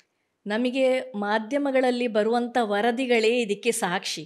ಈಗ ನೇರವಾಗಿ ಯಾರೂ ಹೋಗಿ ನೋಡದಿದ್ರೂ ಸಹ ಮಾಧ್ಯಮಗಳಲ್ಲಿ ಇವತ್ತು ದೇವದಾಸಿ ಪದ್ಧತಿಯಿಂದ ಪಾರಾದ ಯುವತಿ, ಈ ಥರ ನಮಗೆ ಹಲವಷ್ಟು ನಿದರ್ಶನಗಳು ನಮಗೆ ವರದಿ ಆಗ್ತಾನೇ ಇದೆ. ಅಂದರೆ ಬಹುಶಃ ಪ್ರಮಾಣ ಇದರದ್ದು ಕಡಿಮೆ ಆಗ್ತಾ ಇರಬಹುದು, ಆದರೆ ಇಂಥದ್ದು ಈಗಲೂ ಕೂಡ ನಡೀತಾ ಇದೆ ಅಂತ ಹೇಳೋದಕ್ಕೆ ಈ ಮಾಧ್ಯಮ ವರದಿಗಳೇ ಸಾಕ್ಷಿ ಅಂತ ಹೇಳಬಹುದು. ಖಂಡಿತವಾಗಿ. ಹಾಗೆ ನಿಮ್ಮ ಸಾಕ್ಷ್ಯಚಿತ್ರಕ್ಕೆ ಬರೋದಾದರೆ gods wise men's slaves, so ಇದರ ಅರ್ಥವನ್ನು ಮೊದಲಿಗೆ ಹೇಳ್ಬೋದು? ಈಗ ನನಗೆ ಟೈಟಲನ್ನು ಸೆಲೆಕ್ಟ್ ಮಾಡುವಾಗ ಈ ದೇವದಾಸಿ ಪದ್ಧತಿಯ ಹಿನ್ನೆಲೆ ಏನು, ಅಂದರೆ ಅದು ಹಿಸ್ಟ್ರಿಯಲ್ಲಿ ಹೇಗೆ ಇತ್ತು ಮತ್ತು ಇವತ್ತು ಹೇಗೆ ಇದೆ, ಎರಡನ್ನೂ ಕೂಡ ಒಂದೇ ಟೈಟಲ್ನಲ್ಲಿ ತೋರಿಸಬೇಕು ಅಂತ ನನಗೆ ಇತ್ತು. ಈಗ ಹಿಂದೆ ದೇವದಾಸಿಯರಿಗೆ ಅವರಿಗೆ ತುಂಬ ಮರ್ಯಾದೆ ಇತ್ತು, ತುಂಬ ಘನತೆ ಇತ್ತು, ಗೌರವ ಕೂಡ ಇತ್ತು. ಇವು ಪುರಿ ಜಗನ್ನಾಥ ದೇವಸ್ಥಾನದಲ್ಲಿ ಅವರನ್ನು ವಾಕಿಂಗ್ ಲಕ್ಷ್ಮಿ ಅಂತ ಕರೀತಾ ಇದ್ರು, ಅಷ್ಟು ಅವರಿಗೆ ಗೌರವ ಇತ್ತು. ಈಗ ಅದು ಅಲ್ಲದೆ ಹಿಂದಿನ ಕಾಲದಲ್ಲಿ ಅವರನ್ನು ದೇವರ ಹೆಂಡತಿಯರನ್ನಾಗಿ ಅವರಿಗೆ ಆ ಒಂದು ಪಟ್ಟವನ್ನು ಕೊಡ್ತಾ ಇದ್ದದ್ದು. ದೇವರಿಗೆ ಸಮರ್ಪಣೆ ಮಾಡಿದರೆ ಅವರು ದೇವರ ಹೆಂಡತಿಯರು ಅಂತ ಲೆಕ್ಕ. ಆವಾಗ ಎಷ್ಟಿತ್ತು ಅಂತ ಹೇಳಿದರೆ, ಅವರಿಗೆ ದೇವಸ್ಥಾನದ ಆಸುಪಾಸಿನಲ್ಲಿ ಒಂದು ಕೇರಿಯನ್ನೇ ಅವರಿಗೆ ಅಂತ ಕೊಡ್ತಾಯಿದ್ರು. ಅವರಿಗೆ ತುಂಬ ಮನೆಗಳು ಅಥವಾ ಆಸ್ತಿ ಸಂಪತ್ತು, ಧನ ಜೊತೆಗೆ ಚಿನ್ನ, ಈ ಥರ ಎಲ್ಲವನ್ನು ಕೂಡ ಅವರಿಗೆ ಕೊಡ್ತಾ ಇದ್ರು. ಅದೇ ಒಂದು ದೇವದಾಸಿಯ ಮರಣ ಹೊಂದಿದರೆ ಅವರಿಗೆ ದೇವಸ್ಥಾನದಿಂದ ಅಡಿಗೆ ಕೋಣೆಯಿಂದಲೇ ಅವರಿಗೆ ಆ ಒಂದು ಬೆಂಕಿಯನ್ನು ತಕೊಂಡು ಹೋಗಿ ಅವರ ಒಂದು ಕಿಚ್ಚು ಹೊತ್ತಿಸ್ತಾ ಇದ್ರು. ಅವರ ಮರಣ ಅಂತ್ಯಕ್ರಿಯೆಗೆ ಅಲ್ಲಿಂದಲೇ ತಗೊಂಡು ಹೋಗ್ತಾ ಇದ್ರು. ಮತ್ತು ದೇವರಿಗೆ ಒಂದು ದಿನದ ಸೂತಕವನ್ನು ಕೂಡ ಮೇಂಟೈನ್ ಮಾಡ್ತಾ ಇದ್ರು ಅವಾಗ. ಈಗ ಅಂಥ ಒಂದು ದೇವದಾಸಿ ಪದ್ಧತಿ ಅಂದರೆ ಅಲ್ಲಿ ದೇವರ ಹೆಂಡತಿಯರು, ಗಾಡ್ಸ್ ವೈಫ್ಸ್. ಆದರೆ ಇವತ್ತಿನ ಶತಮಾನದಲ್ಲಿ ಅದು ಹೇಗೆ ಬದಲಾವಣೆಗೊಂಡಿದೆ, ಅದರ ಸ್ವರೂಪ ಹೇಗೆ ಆಗಿದೆ ಅಂತ ಹೇಳಿ ನಾನೀಗ ಆಲ್ರೆಡಿ ಹೇಳಿದ ಹಾಗೆ, ಈಗ ಸ್ವಂತ ತಂದೆ ತಾಯಿ, ಇಲ್ಲಿ ಮೇಯ್ನಾಗಿ ತಂದೆ ತಾಯಿ ಕೂಡ ಅದರಲ್ಲಿ ಜವಾಬ್ದಾರಿಯನ್ನು ವಹಿಸ್ತಾಳೆ. ತಂದೆಗೆ ಈ ಮಗಳನ್ನು ದೇವದಾಸಿ ಮಾಡಿದರೆ ಮುಂದೆ ಅವಳು ಯಾವ ರೀತಿ ಶೋಷಣೆ ಅನುಭವಿಸ್ತಾಳೆ, ಲೈಫಲ್ಲಿ ಏನೇನು ಕಷ್ಟ ಇರ್ತದೆ ಅಂತ ಗೊತ್ತಿದ್ರೂ ಕೂಡ ಸ್ವತಃ ತಂದೆಯೇ ಅವಳನ್ನು ಆ ಪದ್ಧತಿಗೆ ದೂಡ್ತಾನೆ. ಅದು ಅಲ್ಲದೆ ಇನ್ನೊಬ್ಬ ಯಾರೋ ಅವಳನ್ನು ಪಡ್ಕೊಂಡವ ಅಥವಾ ದೈಹಿಕವಾಗಿ ಬಳಸಿಕೊಳ್ಳಲಿಕ್ಕೆ ಅರ್ಹತೆಯನ್ನು ಇವರಿಂದ ಅನುಮತಿಯನ್ನು ಪಡ್ಕೊಂಡವ ಕೂಡ 1-2 ಮಕ್ಕಳಾದ ನಂತರ ಬಿಟ್ಟು ಹೋಗುವಂಥದ್ದು. ಅಲ್ಲಿ ಹೆಂಡತಿ ಅಂತ ಹೇಳುವಂತಹ ಯಾವುದೇ ಒಂದು ಅಧಿಕಾರವೂ ಇಲ್ಲ, ಪ್ರೀತಿ ಕೂಡ ಅವರಿಗೆ ಇರುವುದಿಲ್ಲಂತೆ. ಈಗ ಹಾಗಾಗಿ ಇದು ಒಂದು ಥರದ ಶೋಷಣೆ. ಹಾಗಾಗಿ ಗಂಡಸರಿಂದ ಶೋಷಣೆಗೆ ಒಳಪಡಲ್ಪಡುವರು. ಹಾಗಾಗಿ ನಾನು ಈ men's slaves, gods wives men's slaves ಅಂತ ಹಾಗೆ ನಾನು ಈ ಟೈಟಲನ್ನು ಸೆಲೆಕ್ಟ್ ಮಾಡಿರೋದು. ಇನ್ನು ಕುತೂಹಲ ಏನು ಅಂತ ಹೇಳಿದರೆ, ನಿಮಗೆ ಯಾಕೆ ಅನಿಸಿತು ಅಂತ ಹೇಳಿದರೆ, ನೀವೊಬ್ಬರು ಪ್ರಾಧ್ಯಾಪಕರಾಗಿ ಪಾಠ ಮಾಡಿಕೊಂಡಿರ್ಬೋದಿತ್ತು, ಆದರೆ ಇದರ ಬಗ್ಗೆ ತುಡಿಬೇಕು ಅಥವಾ ಇದರ ಬಗ್ಗೆ ಏನಾದರೂ ಒಂದು ಅವೇರ್ನೆಸ್ ಮೂಡಿಸಬೇಕು ಅಂತ ಯಾಕೆ ಅನಿಸಿತು? ಇದು ಪ್ರಾರಂಭ ಆದದ್ದು ಸುಧಾಮೂರ್ತಿಯವರ 3000 ಸ್ಟಿಚಸ್ ಶಾರ್ಟ್ ಸ್ಟೋರಿ ಓದಿದ ನಂತರ. ಅಂದರೆ ನನಗೆ ಆ್ಯಕ್ಚುಲಿ ನಮ್ಮ ದಕ್ಷಿಣ ಕನ್ನಡದವರಿಗೆ ದೇವದಾಸಿ ಪದ್ಧತಿ ಅಂತ ಹೇಳಿದರೆ ಇಲ್ಲಿ ಯಾರಿಗೂ ಏನೂ ಅದರ ಬಗ್ಗೆ ಗೊತ್ತೇ ಇಲ್ಲ. ನಾನು ಅಂದ್ಕೊಂಡಿದ್ದೆ ಇದು ಎಷ್ಟೋ ವರ್ಷದ ಮೊದಲು ನಮ್ಮ ಒಂದು ಭಾರತದಲ್ಲಿ ಇತ್ತು ಅಂತ ಹೇಳಿ. ಆ ಒಂದು ಶಾರ್ಟ್ ಸ್ಟೋರಿ ಓದಿದ ನಂತರ ದೇವದಾಸಿ ಪದ್ಧತಿ ಇನ್ನೂ ಕರ್ನಾಟಕದಲ್ಲಿ ಜೀವಂತ ಆಗಿದೆ ಅಂತ ಹೇಳಿ ಗೊತ್ತಾದ್ದೆ ನನಗೆ ಆಮೇಲೆ. ಮತ್ತು ಅದರಲ್ಲಿ ಕೆಲವು ನೋವಿನ ಎಳೆಗಳು ನನಗೆ ಗೊತ್ತಾದ ಮೇಲೆ ನಾನು ಬೇರೆ ಬೇರೆ ಆರ್ಟಿಕಲ್ಗಳಲ್ಲಿ, ಪುಸ್ತಕಗಳಲ್ಲಿ ಎಲ್ಲ ಅದನ್ನು ಸರ್ಚ್ ಮಾಡ್ತಾ ಹೋದೆ. ಸರ್ಚ್ ಮಾಡ್ತಾ ಹೋಗುವಾಗ ಅವರ ನೋವಿನ ಬಗ್ಗೆ ಜಾಸ್ತಿ ಎಲ್ಲೂ ನನಗೆ ಅದರ ಬಗ್ಗೆ ಡೀಟೇಲ್ಸ್ ಸಿಗಲಿಲ್ಲ. ಹಾಗಾಗಿ ಅದೇ ಸಂದರ್ಭದಲ್ಲಿ ನನಗೆ PhDಗೆ ಒಂದು ಅವಕಾಶ ಕೂಡ ಸಿಕ್ಕಿತ್ತು. ಹಾಗೆ ನಾನು PhDಯಲ್ಲಿ ಕೂಡ ಇದೇ ಒಂದು ವಿಷಯವನ್ನು ಆಯ್ಕೆ ಮಾಡಿಕೊಂಡು ಅದರ ಮೇಲೆ ನಾನು ಸಂಶೋಧನೆಯನ್ನು ಶುರು ಮಾಡಿರೋದು. ಅದೇ ಸಂದರ್ಭದಲ್ಲಿ ನನಗೆ ಫೀಲ್ಡ್ ವರ್ಕಿಗೆ ಹೋಗುವಂಥ ಅವಕಾಶ ಬಂತು. ಅಂದರೆ ನನಗೆ ಪುಸ್ತಕದಲ್ಲಿ ಏನು ಮಾಹಿತಿ ಇದೆಯೋ ಮತ್ತು ಗ್ರೌಂಡ್ ರಿಯಾಲಿಟಿ ಏನಿದೆ ಅಂತ ತಿಳ್ಕೊಳ್ಳುವಂಥ ಒಂದು ಆಸೆ ಇತ್ತು. ಹಾಗಾಗಿ ನಾನೇ ಹೋಗಿ ಕಣ್ಣಾರೆ ಅಲ್ಲಿ ಏನಿದೆ ಅಂತ ನೋಡಬೇಕು ಅಂತ ಇತ್ತು. ಆ ನೋಡುವಂಥ ಸಂದರ್ಭದಲ್ಲಿ, ಹೋಗುವಂಥ ಸಂದರ್ಭದಲ್ಲಿ ನನಗೆ ಅನಿಸ್ತು, ಅಂದರೆ ನಾನು ಬರೀ ಅದನ್ನು ಸ್ಟಡಿ ಮಾಡಿ ಒಂದು ರಿಸರ್ಚ್ ನಾನು ಮಾಡ್ಬೋದು ಅಥವಾ ಸಂಶೋಧನೆ ಮಾಡಿ ಒಂದು ಡಾಕ್ಟ್ರೇಟ್ ಪಡಿಬೋದು. ಆದರೆ ಅವರಿಗೆ ಇದರಿಂದ ಏನಾದರೂ ಒಂದು ಪ್ರಯೋಜನ ಆಗೋ ಹಾಗೆ ಮಾಡಬೇಕು ಅಂತ ಅನಿಸ್ತು. ಹಾಗೆ ನನ್ನ ಮೊದಲಿನ ಒಂದು ಅಂದರೆ ಪ್ರಾರಂಭದ ಒಂದು ಆಸೆ ಏನಿತ್ತು ಅಂತ ಹೇಳಿದರೆ, ನಾನೊಂದು ವಿಡಿಯೋವನ್ನು ಶೂಟ್ ಮಾಡಿ ಅದನ್ನೊಂದು ಹೀಗೆ ಯೂಟ್ಯೂಬಲ್ಲೆಲ್ಲ ಹಾಕಿ ಅವೇರ್ನೆಸ್ ಕ್ರಿಯೇಟ್ ಮಾಡುವ ಅಂತ ಹೇಳಿ. ಅದಾದಮೇಲೆ ನನಗೆ ಆಯಿತು ಅದೆಲ್ಲ ತುಂಬ ಸೂಕ್ಷ್ಮದ ವಿಷಯ ಆಗಿರೋದ್ರಿಂದ ಅದಕ್ಕೆ ಸೆನ್ಸರ್ ಸರ್ಟಿಫಿಕೇಟ್ ಬೇಕು ಅಂತ. ಅದಾದಮೇಲೆ ನಾನು ಅವರಿಗೆ ಏನಾದರೂ ಮಾಡಲೇಬೇಕು ಅಂತ ಅನಿಸ್ತು. ಹಾಗಾಗಿ ಮತ್ತೆ ಎಲ್ಲ ಅಂತಹ ಒಂದು ಫಾರ್ಮ್ಯಾಲಿಟೀಸ್ ಏನಿದೆ ಅದನ್ನೆಲ್ಲ ಮಾಡಿಕೊಂಡು ಅವರಿಗೆ ದೇವದಾಸಿ ಆ ಒಂದು ಕಮ್ಯುನಿಟಿಗೆ ಏನಾದರೂ ನಮ್ಮಿಂದ ಅದೊಂದು ಚಿಕ್ಕ ಒಂದು ಹೆಜ್ಜೆ ಅಂತ ನಾನು ಅಂದ್ಕೊಂಡಿದ್ದೇನೆ. ಅದರಿಂದ ಏನು ಬದಲಾವಣೆ ಆಗ್ಬೋದು ಅಂತ ಗೊತ್ತಿಲ್ಲ, ಆದರೆ ಅಂತಹ ಪುಟ್ಟ ಪುಟ್ಟ ಹೆಜ್ಜೆಗಳನ್ನು ಇಟ್ಟೇ ಈ ಥರ ಒಂದು ದೊಡ್ಡ ಸಮಸ್ಯೆಗೆ ಪರಿಹಾರ ಮುಂದೆ ಆದರೂ ಸಿಗ್ಬೋದು ಅಂತ ಹೇಳಿಕೊಂಡು ನಾನು ಅದನ್ನು ಮಾಡಿರೋದು. ಸೊ ಅಂತ ಹೇಳಿದರೆ ಕಿರುಚಿತ್ರ ಮಾಡಬೇಕು ಅಂತ ಅಲ್ಲ, ಸಾಕ್ಷ್ಯಚಿತ್ರ ಮಾಡಬೇಕು ಅಂತ ಹೇಳಿ ನೀವು ಮುಂದೆ ಹೋದದ್ದಂತ, ಬಟ್ ಅದರ ಬಗ್ಗೆ ತಿಳ್ಕೊಳ್ಬೇಕು ಅಂತ ಹೇಳಿ ಹೋದಂತ. ಹೇಗಿತ್ತು ಅಲ್ಲಿ ಆ ವಾತಾವರಣ ಆಗಿರ್ಬೋದು, ಅಥವಾ ಪ್ರತಿಯೊಂದು ಹೆಜ್ಜೆಗಳು ಕೂಡ ಯಾವ ರೀತಿ ಇತ್ತು, ಕಷ್ಟಗಳು ಆಗಿರ್ಬೋದು, ಯಾವ ಥರ ಇತ್ತು ಅಲ್ಲಿ ಶೂಟಿಂಗ್ ಮಾಡುವ? ಅಲ್ಲಿ ನಾವೀಗ ನನ್ನದೇ ಮೊದಲನೇ ಹೆಜ್ಜೆ ನಾನು ಅವರ ಬಗ್ಗೆ ತಿಳ್ಕೊಳ್ಬೇಕು ಏನಿದು ಅಂತ ಹೇಳಿ, ಅವರ ಸಮಸ್ಯೆಗಳು ಏನು ಅಂತೇಳಿ. ಮತ್ತು ಅದರ ಜೊತೆಗೆ ನಾವು ಬರೀ ಸಮಸ್ಯೆಗಳನ್ನು ನಾವು ನೋಡಿ ಬರೋದು ಮಾತ್ರ ಅಲ್ಲ, ಅವರಿಗೆ ನಮ್ಮಿಂದ ಏನು ಸಹಾಯ ಆಗ್ತದೆ ಅದನ್ನು ಮಾಡಬೇಕು. ಒಂದನೇದು ಅವೇರ್ನೆಸ್ ಕ್ರಿಯೇಟ್ ಮಾಡುವಂಥದ್ದು, ಜಾಗೃತಿ ಮೂಡಿಸೋದ್ರಿಂದ ಸಹ ತುಂಬ ಬದಲಾವಣೆ ಆಗಲಿಕ್ಕೆ ಸಾಧ್ಯ. ಅದರ ಜೊತೆಗೆ ಇದನ್ನು ನಾನು ಇಂಥ ಒಂದು ಸಾಕ್ಷ್ಯಚಿತ್ರವನ್ನು ಮಾಡಿ ಅದನ್ನು ಸರ್ಕಾರಕ್ಕೆ ತಲುಪಿಸಬೇಕು ಅಂತ ಹೇಳಿ ನನಗೆ ಇತ್ತು. ಅದು ನಾನು ಇತ್ತೀಚೆಗೆ ಬೆಳಗಾಮಲ್ಲಿ ನಡೆದ ಚಳಿಗಾಲದ ಅಧಿವೇಶನದಲ್ಲಿ ಕೂಡ ಅದನ್ನು ನಾನು ಸ್ಕ್ರೀನಿಂಗಲ್ಲಿ ಮಾಡಿದ್ದೇನೆ. ಹಾಗಾಗಿ ನನಗೆ ಆ ಒಂದು ಸಮಾಧಾನ ಕೂಡ ಇದೆ. ಇನ್ನು ಅಲ್ಲಿ ನಮಗೆ ಬಂದಂತಹ ಸಮಸ್ಯೆಗಳು, ಈಗ ನಾವು ಮೊದಲಿಗೆ ದಕ್ಷಿಣ ಕನ್ನಡದವರು, ನಾವು ಕಂಪ್ಲೀಟ್ ಹೊರಗಿನವರು, ಅಪರಿಚಿತರವರಿಗೆ. ಹಾಗಾಗಿ ಅಲ್ಲಿಗೆ ಹೋಗಿ ಮೊದಲಿಗೆ ಅವರನ್ನು ಹುಡುಕುವಂಥದ್ದು, ಅವರಿರುವಂಥ ಹಳ್ಳಿಯನ್ನು ಅಪ್ರೋಚ್ ಮಾಡುವಂಥದ್ದು ತುಂಬ ಕಷ್ಟ ಆಗಿತ್ತು. ನಮಗೆ ಒಬ್ಬರು ಯೂನಿವರ್ಸಿಟಿ ಪ್ರೊಫೆಸರ್ ಒಬ್ಬರು ನಮಗೆ ಹೊಸಪೇಟೆಯವರು ಹೆಲ್ಪ್ ಮಾಡಿದರು. ಅದಾದಮೇಲೆ ನಮಗೆ ಕರ್ನಾಟಕ ದೇವದಾಸಿ ಮಹಿಳೆಯರ ವಿಮೋಚನಾ ಸಂಘ ಅಂತ ಇದೆ, ಅದು ಹರಪನಹಳ್ಳಿಯಲ್ಲಿ ಇರುವಂಥದ್ದು. ಅಲ್ಲಿ ನಾವು ಹೋಗಿ ಅವರ ಮೂಲಕ ಅವ್ರ ಜೊತೆಗೆ ನಾವು ಬೇರೆ ಬೇರೆ ಹಳ್ಳಿಗಳಿಗೆ ಹೋಗಿ ಅವರ ಮೂಲಕವೇ ನಾವು ಈ ಒಂದು ಇಂಟರ್ವ್ಯೂವನ್ನು ಅಥವಾ ಶೂಟಿಂಗನ್ನು ಮಾಡಿದೆವು. ಆ ಸಂದರ್ಭದಲ್ಲಿ ನಮಗೆ ಅದೇ ಮೊದಲಿಗೆ ಸಿನಿಮಾ ಮಾಡೋದಕ್ಕಿಂತ ಮೊದಲೇ ಅಂತ ಹೇಳಿದರೆ, ಈ ಒಂದು ಸಿನಿಮಾ ಮಾಡಬೇಕಿದ್ರೆ ಸೆನ್ಸರ್ ಸರ್ಟಿಫಿಕೇಟ್ ಬೇಕು ಅಂತ. ಸೆನ್ಸರ್ ಸರ್ಟಿಫಿಕೇಟ್ ಬೇಕು ಅಂತ ಹೇಳಿದರೆ ನಮ್ಮದೇ ಆದ ಪ್ರೊಡಕ್ಷನ್ ಹೌಸ್ ಬೇಕು.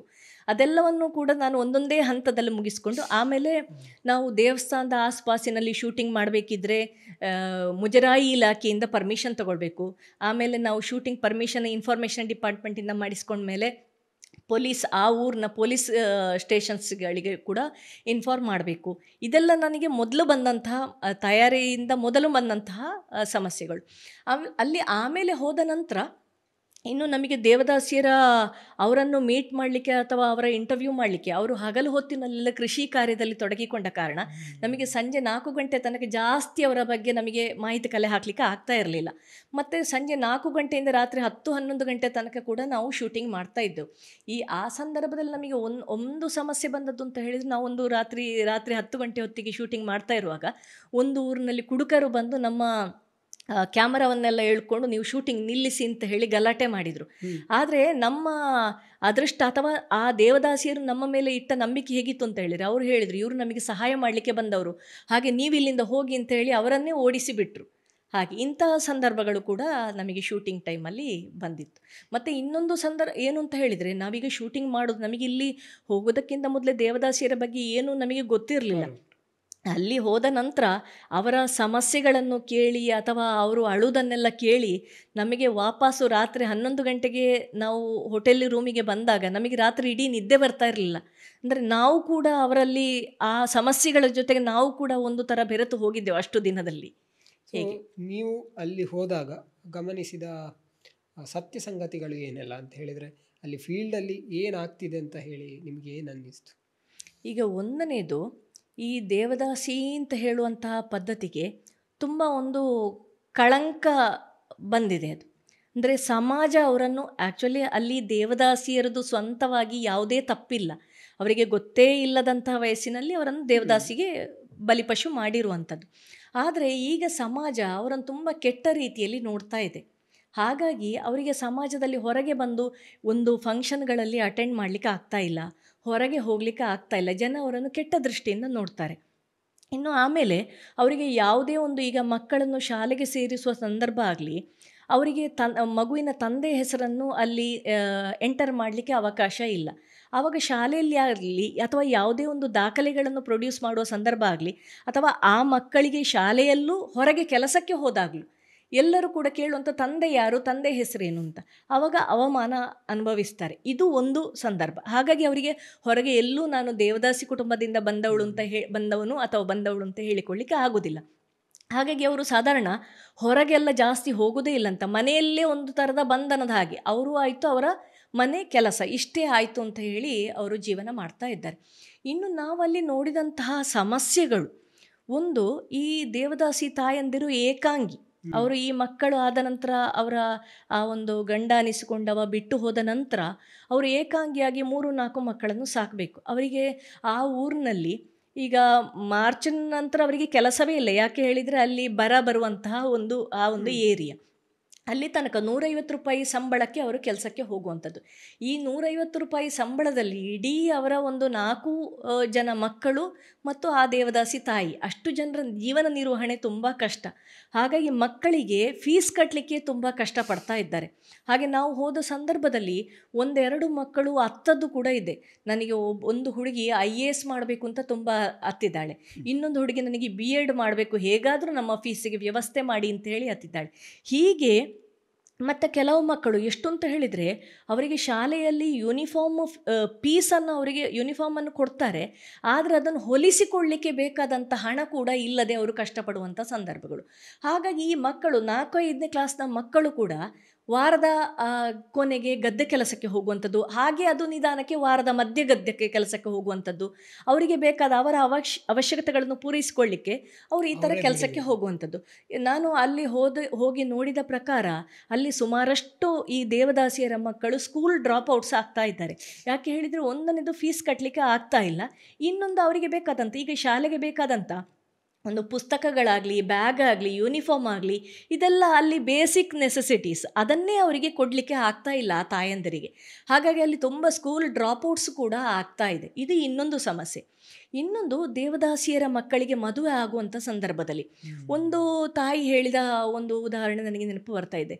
ಮಗಳು ನೋಡಲಿಕ್ಕೆ ಚೆನ್ನಾಗಿದ್ದಾಳೆ, ಅವಳು ಕಲ್ತಿದ್ದಾಳೆ, ಆದರೂ ಕೂಡ ಕೆಲವಷ್ಟು ಸಂಬಂಧಗಳು ಬಂದು ದೇವದಾಸಿಯ ಮಗಳು ಅಂತ ಹೇಳಿದ ಕೂಡಲೇ ಆ ಸಂಬಂಧವೇ ಮತ್ತೆ ಸಂಬಂಧಗಳು ಬರುವುದೇ ನಿಂತು ಹೋಯಿತು ಅಂತ. ಹಾಗಾಗಿ ಆ ದೇವದಾಸಿಯರ ಮಕ್ಕಳಿಗೆ ಆದಷ್ಟು ಬೇಗ ಕಲಿಯುವುದಕ್ಕಿಂತ ಮೊದಲೇ ಅವರಿಗೆ ಮದುವೆ ಮಾಡಿ ಬಿಡ್ತಾರೆ, ಅಥವಾ ಮದುವೆ ಆಗುವ ಸಂದರ್ಭದಲ್ಲಿ ಕೂಡ ಬೇರೆಯವರು ಬಂದು ಈ ದೇವದಾಸಿಯರ ಮಕ್ಕಳನ್ನು ಮದುವೆ ಆಗುವುದಿಲ್ಲ. ಹಾಗಾಗಿ ದೇವದಾಸಿಯರ ಮಕ್ಕಳು ಇನ್ನೊಂದು ದೇವದಾಸಿಯರ ಮಗಳನ್ನು ಮದುವೆ ಆಗುವಂಥ ಸಂದರ್ಭ ಕೂಡ ಇದೆ. ಅಥವಾ ಇವರಿಗೆ ಒಂದು ಎಜುಕೇಷನ್ ಪಡೆದಂತಹ ಹುಡುಗಿಯರಿಗೆ ಕೂಡ ಇನ್ನೊಬ್ಬ ಯಾರೋ ಜಾಬಲ್ಲಿ ಇದ್ದ ಉತ್ತಮ ಒಂದು ವೇತನ ಇರುವಂತಹ ಅಥವಾ ಉತ್ತಮ ಉದ್ಯೋಗದಲ್ಲಿ ಇರುವಂಥವರನ್ನು ಹುಡುಕ್ಲಿಕ್ಕೆ ಅವಕಾಶ ಸಿಗ್ತಾ ಇಲ್ಲ ಇವತ್ತು. ಇದೆಲ್ಲ ಸಮಸ್ಯೆಗಳು ಹೇಗೆ. ಸೊ ತುಂಬ ಚೆನ್ನಾಗಿ ಹೇಳಿದ್ರಿ ಏನೆಲ್ಲ ಸಮಸ್ಯೆಗಳಿದೆ ಅಂತ. ನಿಮ್ಮ ಸಾಕ್ಷ್ಯಚಿತ್ರದಲ್ಲಿ ಈ ಸಮಸ್ಯೆಗಳನ್ನು ತೋರಿಸುವಂಥ ಪ್ರಯತ್ನವನ್ನು ಮಾಡಿದ್ದೀರಾ, ಅಥವಾ ಯಾವ ರೀತಿ ಪ್ರಯತ್ನವನ್ನು ಮಾಡಿದ್ದೀರಿ? ನಿಮ್ಮ ಸಾಕ್ಷ್ಯಚಿತ್ರದ ವಿಶೇಷತೆ ಏನು? ಈಗ ನಾನು ಡಾಕ್ಯುಮೆಂಟ್ರಿ ಫಿಲ್ಮ್ ಮಾಡೋದಕ್ಕಿಂತ ಮೊದಲೇ ಸಾಕಷ್ಟು ಸಾಕ್ಷ್ಯಚಿತ್ರಗಳನ್ನು ನಾನು ರೆಫರ್ ಮಾಡಿದ್ದೇನೆ, ತುಂಬ ನೋಡಿದ್ದೇನೆ ಅದನ್ನು ಹೇಗೆ ಮಾಡೋದು ಅಂತ. ಅದರಲ್ಲಿ ನಾನು ನೋಡಿದ ಪ್ರಕಾರ ಒಂದು ಗಾಡ್ಸ್ ವೈಫ್ಸ್ ಮೆನ್ಸ್ ಸ್ಲೇವ್ಸ್ ಬಿಟ್ಟು ಒಂದು ಹೋಲಿ ವೈಫ್ಸ್ ಅಂತ ಹೇಳಿ ಒಂದು ಡಾಕ್ಯುಮೆಂಟ್ರಿ ಫಿಲ್ಮ್ ನೋಡಿದ್ದೇನೆ. ಅದರಲ್ಲಿ ಈ ಸಮಸ್ಯೆಗಳ ಬಗ್ಗೆ ಜಾಸ್ತಿ ಅವರು ಕವರ್ ಮಾಡಿದ್ದಾರೆ. ಅದು ಬಿಟ್ಟರೆ ಹೆಚ್ಚು ಅವರ ಕಲ್ಚರ್ ಬಗ್ಗೆ, ಅವರು ಈಗ ಯಾವ ರೀತಿ ಇದ್ದಾರೆ ಅದರ ಬಗ್ಗೆ ಜಾಸ್ತಿ ಫೋಕಸ್ ಮಾಡಿದ್ದಾರೆ. ಸಮಸ್ಯೆಗಳ ಬಗ್ಗೆ ಯಾರು ಕೂಡ ಜಾಸ್ತಿ ಫೋಕಸ್ ಮಾಡಲಿಲ್ಲ ಅಂತ ನನಗೆ ಅನಿಸ್ತು. ಸೊ ಅದನ್ನು ನೀವು ಅದನ್ನು ನಾನು ನನ್ನ ಸಿನಿಮಾದಲ್ಲಿ ಜಾಸ್ತಿ ಅದನ್ನೇ ನಾನು ಫೋಕಸ್ ಮಾಡಿದ್ದೀನಿ. ನನ್ನ ಇಡೀ ಸಿನಿಮಾ 78 ನಿಮಿಷ ಇದೆ. ಅದರಲ್ಲಿ ಸ್ವಲ್ಪ ಅವರು ಹಿಂದೆ ಯಾವ ರೀತಿ ಇತ್ತು, ಅದರ ಜೊತೆಗೆ ನಾನೊಂದು ಒಬ್ಬಳು ದೇವದಾಸಿ ಹಿಂದಿನ ಕಾಲದಲ್ಲಿ, ಹಿಂದೆ ಅಂತ ಹೇಳಿದರೆ ಸಾಧಾರಣ 10-12 ವರ್ಷದ ಹಿಂದೆ ಒಂದು ಹಳ್ಳಿಯಲ್ಲಿ ಒಂದು ದೇವದಾಸಿ ತನ್ನ 13 ಎಕರೆ ಜಮೀನನ್ನು ಕೂಡ ಒಂದು ಶಾಲೆಗೆ ದಾನವಾಗಿ ಕೊಟ್ಟಿರುವಂಥದ್ದು. ಅಂದರೆ ಅದು ಮತ್ತು ಅಲ್ಲಿ ಒಂದು ಹೊಸಪೇಟೆಯಲ್ಲಿ ಒಂದು ಕೆರೆಯನ್ನು ಒಬ್ಬಳು ದೇವದಾಸಿ ಕಟ್ಟಿ ಊರಿನವರಿಗೆಲ್ಲ ಅನುಕೂಲ ಆಗುವ ಹಾಗೆ ಮಾಡಿಕೊಟ್ಟದ್ದು. ಇಂಥವನ್ನು ಕೂಡ ತೋರಿಸಿದ್ದೀನಿ. ಅಂದರೆ ಹಿಂದೆ ಅವರ ಸ್ಥಿತಿ ಉತ್ತಮ ಆಗಿರುವಾಗ ಏನೆಲ್ಲ ಕೆಲಸಗಳು ಕೊಡುಗೆ ಕೊಟ್ಟಿದ್ದಾರೆ ಅವರು, ಇದೆಲ್ಲವನ್ನು ಕೂಡ ನಾನು ಸ್ವಲ್ಪ ಅದನ್ನು ಕವರ್ ಮಾಡಲಿಕ್ಕೆ ಪ್ರಯತ್ನ ಮಾಡಿದ್ದೇನೆ. ಅದರ ಜೊತೆಗೆ ಅವರ ಕೆಲವು ಆಚರಣೆಗಳು ಕೂಡ, ಅಲ್ಲಿ ಹುಲಿಗೆಮ್ಮ ದೇವಸ್ಥಾನ ಕೊಪ್ಪಳದಲ್ಲಿ ಹೋಗಿ ಅವರ ಆಚರಣೆಗಳನ್ನು ಕೂಡ ನಾನು ತೋರಿಸಿದ್ದೇನೆ. ಅದರಿಂದ ಜಾಸ್ತಿ ಸಮಸ್ಯೆಗಳ ಬಗ್ಗೆ ಸ್ವಲ್ಪ ಹೈಲೈಟ್ ಮಾಡುವಂತಹ ಪ್ರಯತ್ನ ಮಾಡಿರೋದು. ಈ ಶೂಟಿಂಗ್ ಹೋದಾಗ ಅವರು ಹೇಳ್ತಿದ್ರ, ಓಪನ್ ಅಪ್ ಆಗಿ ಮಾತಾಡ್ತಾ ಇದ್ರೆ ಹೇಗೆ? ಈಗ ಸಾಮಾನ್ಯವಾಗಿ ಅವರು ಹೊರಗಿನ ಜನರ ಜೊತೆಗೆ ಆ ಥರ ಒಂದು ಬೆರೆಯುವಂಥದ್ದೇ ಕಡಿಮೆ. ಈಗ ನಾವು ಹೇಗೆ ಅಂತ ಹೇಳಿದ್ರೆ, ನನಗೆ ಹೋಗೋದಕ್ಕಿಂತ ಮೊದಲೇ ನಾನು ನನ್ನ ಒಬ್ಬಳು ಕೌನ್ಸಿಲಿಂಗ್ ಮಾಡುವಂಥ ಫ್ರೆಂಡ್ ಮತ್ತು ಕೆಲವೊಂದು ಸೋಷಿಯಲ್ ವರ್ಕಿನ ಲೆಕ್ಚರರ್ಸ್, ಉಪನ್ಯಾಸಕರನ್ನೆಲ್ಲ ಭೇಟಿ ಮಾಡಿ ಯಾವ ಥರ ಇಂಥ ಒಂದು ಸೂಕ್ಷ್ಮ ವಿಷಯ ಇರುವಾಗ ಆ ಆಳವಾದ ಒಂದು ನೋವನ್ನು ಹೊರಗೆ ತೆಗೆಯುವಂಥದ್ದು, ಯಾವ ಥರ ಕೌನ್ಸಿಲಿಂಗ್ ಮಾಡುವಂಥದ್ದು ಅಂತ ಹೇಳಿ ಅವ್ರ ಜೊತೆಗೆ ಸ್ವಲ್ಪ ಸಲಹೆಗಳನ್ನು ಕೂಡ ಪಡೆದಿದ್ದೆ. ಮತ್ತು ನಾನು ಅವ್ರ ಜೊತೆಗೆ ಅಲ್ಲಿ ಹೋದಾಗ ನಾವು ತುಂಬ ಸಿಂಪಲಾಗಿ ಅವ್ರ ಜೊತೆಗೆ ಹೋಗಿದ್ದೆವು ಕೂಡ. ಮತ್ತು ಅವ್ರ ಜೊತೆಗೆ ನಾನು ಫ್ರೆಂಡ್ಲಿಯಾಗಿ ಅವ್ರ ಜೊತೆಗೆ ಮಿಂಗಲ್ ಆದೆ. ಹಾಗಾಗಿ ಅವರಿಗೆ ಬಹುಶಃ ಆ ನೋವನ್ನೆಲ್ಲ ಹೊರಗೆ ಹಾಕಲಿಕ್ಕೆ ಸಾಧ್ಯ ಇತ್ತು. ಮತ್ತು ಇನ್ನೊಂದು, ನಾವು ಜಾಸ್ತಿ ಎಕ್ವಿಪ್ಮೆಂಟ್ಸ್, ಅಂದರೆ ನಮಗೆ ಶೂಟಿಂಗ್ ಮಾಡಲಿಕ್ಕೆ ದೊಡ್ಡ ದೊಡ್ಡ ಕ್ಯಾಮರಾ, ಲೈಟಿಂಗ್ಸ್ ಅಂಥದ್ದನ್ನೆಲ್ಲ ನಾವು ಯೂಸ್ ಮಾಡಲಿಲ್ಲ. ನಾವು ಪುಟ್ಟದಾದ ಒಂದು ಕ್ಯಾಮರಾ ಮತ್ತು ನಾವು ಒಂದು 3-4 ಜನ ಮಾತ್ರವೇ ನಮ್ಮ ಕ್ರೂ ಮೆಂಬರ್ಸ್, ನನ್ನ ಮಗ, ನನ್ನ ಗಂಡ ಮತ್ತು ಇನ್ನೊಬ್ಬರು ಪ್ರೊಫೆಸರ್, ಇಷ್ಟೇ ಜನ ನಾವು ಹೋಗ್ತಾ ಇದ್ದದ್ದು. ಹಾಗಾಗಿ ಅವರಿಗೆ ಅಂದರೆ ತುಂಬ ಇದೊಂದು ವಿಚಿತ್ರ ಸನ್ನಿವೇಶ ಅಂತ ಅನ್ನಿಸ್ಲಿಲ್ಲ. ಮತ್ತು ನಾವು ಅವ್ರ ಜೊತೆಗೆ ಫ್ರೀಯಾಗಿ ಮೂವ್ ಆದ ಕಾರಣ ಅವರಿಗೆ ಆ ನೋವನ್ನೆಲ್ಲ ಹೇಳಿಕೊಳ್ಳಲಿಕ್ಕೆ ಸ್ವಲ್ಪ ಅನುಕೂಲ ಆಯಿತು. ಬಹುಶಃ ಅವರು ಕೂಡ ಸಪೋರ್ಟ್ ಮಾಡಿರ್ಬೋದು. ಅವರು ಕೂಡ ತುಂಬ ಸಪೋರ್ಟ್ ಮಾಡಿದ್ದಾರೆ. ಅಂದರೆ ಅವರು ಮನಸ್ಸಿನಲ್ಲಿ ಇದ್ದದ್ದನ್ನೆಲ್ಲ ಸಾಧಾರಣ ಹಂಚಿಕೊಂಡ್ರು. ಆದರೂ ಕೂಡ ಇನ್ನೂ ಕೂಡ ಪ್ರತಿಯೊಬ್ಬರನ್ನು ವೈಯಕ್ತಿಕವಾಗಿ ನಾವು ಭೇಟಿ ಮಾಡಿದರೆ ಇನ್ನೂ ಸುಮಾರು ವಿಷಯಗಳು ಬರ್ತಿತ್ತು ಅಂತ ಹೇಳಿ ನನಗೆ ಒಂದು ಸನ್ನಿವೇಶದಲ್ಲಿ ಒಬ್ಬಳು ಹೇಳಿದ್ಲು, ನಾನೀಗ ಇಲ್ಲಿ ನನ್ನ ದುಃಖಗಳನ್ನೆಲ್ಲ ಹೇಳ್ಕೊಂಡ್ರೆ ಎಲ್ಲರೂ ಇದ್ದಾರೆ, ಆಮೇಲೆ ನಾಳೆ ನಗ್ತಾರೆ ಅಂತ ಹೇಳುವಂಥ ಒಂದು ವಿಷಯ ಕೂಡ ಬಂದಿದೆ. ಖಂಡಿತ. ಹಾಗೆ ಈ ಒಂದು ದೇವದಾಸಿ ಪದ್ಧತಿ ಅಂತ ಹೇಳುವಂಥದ್ದು ಕರ್ನಾಟಕದಲ್ಲಿ ಮಾತ್ರ ಇರೋದಾ ಅಥವಾ ಬೇರೆ ಬೇರೆ ಭಾಗಗಳಲ್ಲಿ ಇದೆಯಾ, ಬೇರೆ ಬೇರೆ ರಾಜ್ಯಗಳಲ್ಲಿ? ಈಗ ನಮ್ಮ ಭಾರತದಲ್ಲಿ ಸುಮಾರಷ್ಟು ರಾಜ್ಯಗಳಲ್ಲಿದೆ. ಗೋವಾದಲ್ಲಿದೆ, ಮಹಾರಾಷ್ಟ್ರದಲ್ಲಿದೆ, ಮತ್ತು ನಮ್ಮ ಕರ್ನಾಟಕದಲ್ಲಿ, ಆಂಧ್ರ ಪ್ರದೇಶಲ್ಲಿ, ಹೀಗೆ ಸುಮಾರು ಭಾಗಗಳಲ್ಲಿ ಇದೆ. ಮತ್ತು ಅಲ್ಲಿ ಬೇರೆ ಬೇರೆ ಹೆಸರುಗಳಿಂದ ಕೂಡ ಅವರನ್ನು ಕರೀತಾರೆ. ಇಡೀ ನಮ್ಮ ಭಾರತದಲ್ಲಿ ಈಗ ಆಂಧ್ರ ಪ್ರದೇಶದ ಸೈಡ್ ಹೋದರೆ ಮಾತಂಗಿ, ಮಾತಮ್ಮ ಅಂತ ಕರೀತಾರೆ. ಈಗ ನಮ್ಮ ಕರ್ನಾಟಕದಲ್ಲಿಯೂ ದೇವದಾಸಿ ಮತ್ತು ಬಸವಿ, ಸೂಳೆ, ಲೇಸಿ ಈ ಥರ ಎಲ್ಲ ಬೇರೆ ಬೇರೆ ಹೆಸರಿಂದ ಕರೀತಾರೆ. ನಮ್ಮ ಮಹಾರಾಷ್ಟ್ರಕ್ಕೆ ಹೋದರೆ ಅಲ್ಲಿ ಇನ್ನೊಂದು ಹೆಸರು ಕರೀತಾರೆ. ಇದೆಲ್ಲ ಅವರಿಗೆ ಒಂದೇ ಹೆಸರು ಕೊಟ್ಟಿರುವಂಥದ್ದು. ಬ್ರಿಟಿಷರು ಭಾರತಕ್ಕೆ ಬಂದಾಗ ಅವರಿಂದ ಈ ಎಲ್ಲರನ್ನು ಒಂದೇ ಒಂದು ಹೆಸರಿಂದ ಕರೆದದ್ದು ಅವರು. ಹಾಗಾದರೆ ಮತ್ತು ಇನ್ನು ನಮ್ಮ ಕರ್ನಾಟಕದಲ್ಲಿ 80,000 ಮೇಲೆ ದೇವದಾಸಿಯರು ಇದ್ದಾರೆ ಅಂತ ಹೇಳಿದ ಹಾಗೆ, ನಮ್ಮ ಒಂದು ಸಂಪರ್ಕ ರಿಪೋರ್ಟ್ ಅಂತ ಹೇಳಿ 2015ರಲ್ಲಿ ಒಂದು ಕೊಟ್ಟಂಥ ರಿಪೋರ್ಟಿನಲ್ಲಿ ಇಡೀ ನಮ್ಮ ಭಾರತದಲ್ಲಿ 4.5 ಲಕ್ಷ ಜನ ದೇವದಾಸಿಯರಿದ್ದಾರೆ ಅಂತ ಆ ರಿಪೋರ್ಟ್ ಹೇಳ್ತದೆ. ಹಾಗಾಗಿ ಅಷ್ಟು ಜನ ನಮ್ಮಲ್ಲಿ ಹರಡಿಕೊಂಡು ಚದುರಿಕೊಂಡು ಬೇರೆ ಬೇರೆ ರಾಜ್ಯಗಳಲ್ಲಿ ಇದ್ದಾರೆ. ಹಾಗೆ ಈಗ ದೇವದಾಸಿ ಪದ್ಧತಿಗೆ ಸೇರುವವರು ಬಹುಶಃ ಕಡಿಮೆ ಸಂಖ್ಯೆ ಇರ್ಬೋದು ಅಂತ ನನಗೆ ಅನ್ನಿಸ್ತದೆ, ಅಥವಾ ಹೇಗೆ ಅದು? ಅಂದರೆ ಮೊದಲೇ ಸೇರಿದವರು ಇಷ್ಟು ಜನ ಇರುವಂಥದ್ದ ಹೇಗೆ? ಇದರಲ್ಲಿ ಹೆಚ್ಚಿನವರು ಕೂಡ ಹಿರಿಯರು ಕೂಡ ಇದ್ದಾರೆ. ಮತ್ತು ಈಗ ತುಂಬ ಕಿರಿಯರು ನಮ್ಮ ಕಣ್ಣಿಗೆ ಕಾಣಲಿಕ್ಕೆ ಸಿಗುವುದಿಲ್ಲ, ಹೊರಗೆ ಅವರು ಬರುವುದಿಲ್ಲ. ನಾವು ಭೇಟಿ ಮಾಡಿದಂಥದ್ದು ಒಂದು 25 ವರ್ಷದಿಂದ 40 ವರ್ಷದವರನ್ನು ಸುಮಾರು ಜನರನ್ನು ನಾವು ಭೇಟಿ ಮಾಡಿದ್ದೇವೆ. ಹಾಗೆ ಬೇರೆ ಬೇರೆ ವಯಸ್ಸಿನವರು ಕೂಡ ಅದರಲ್ಲಿ ಇದ್ದಾರೆ.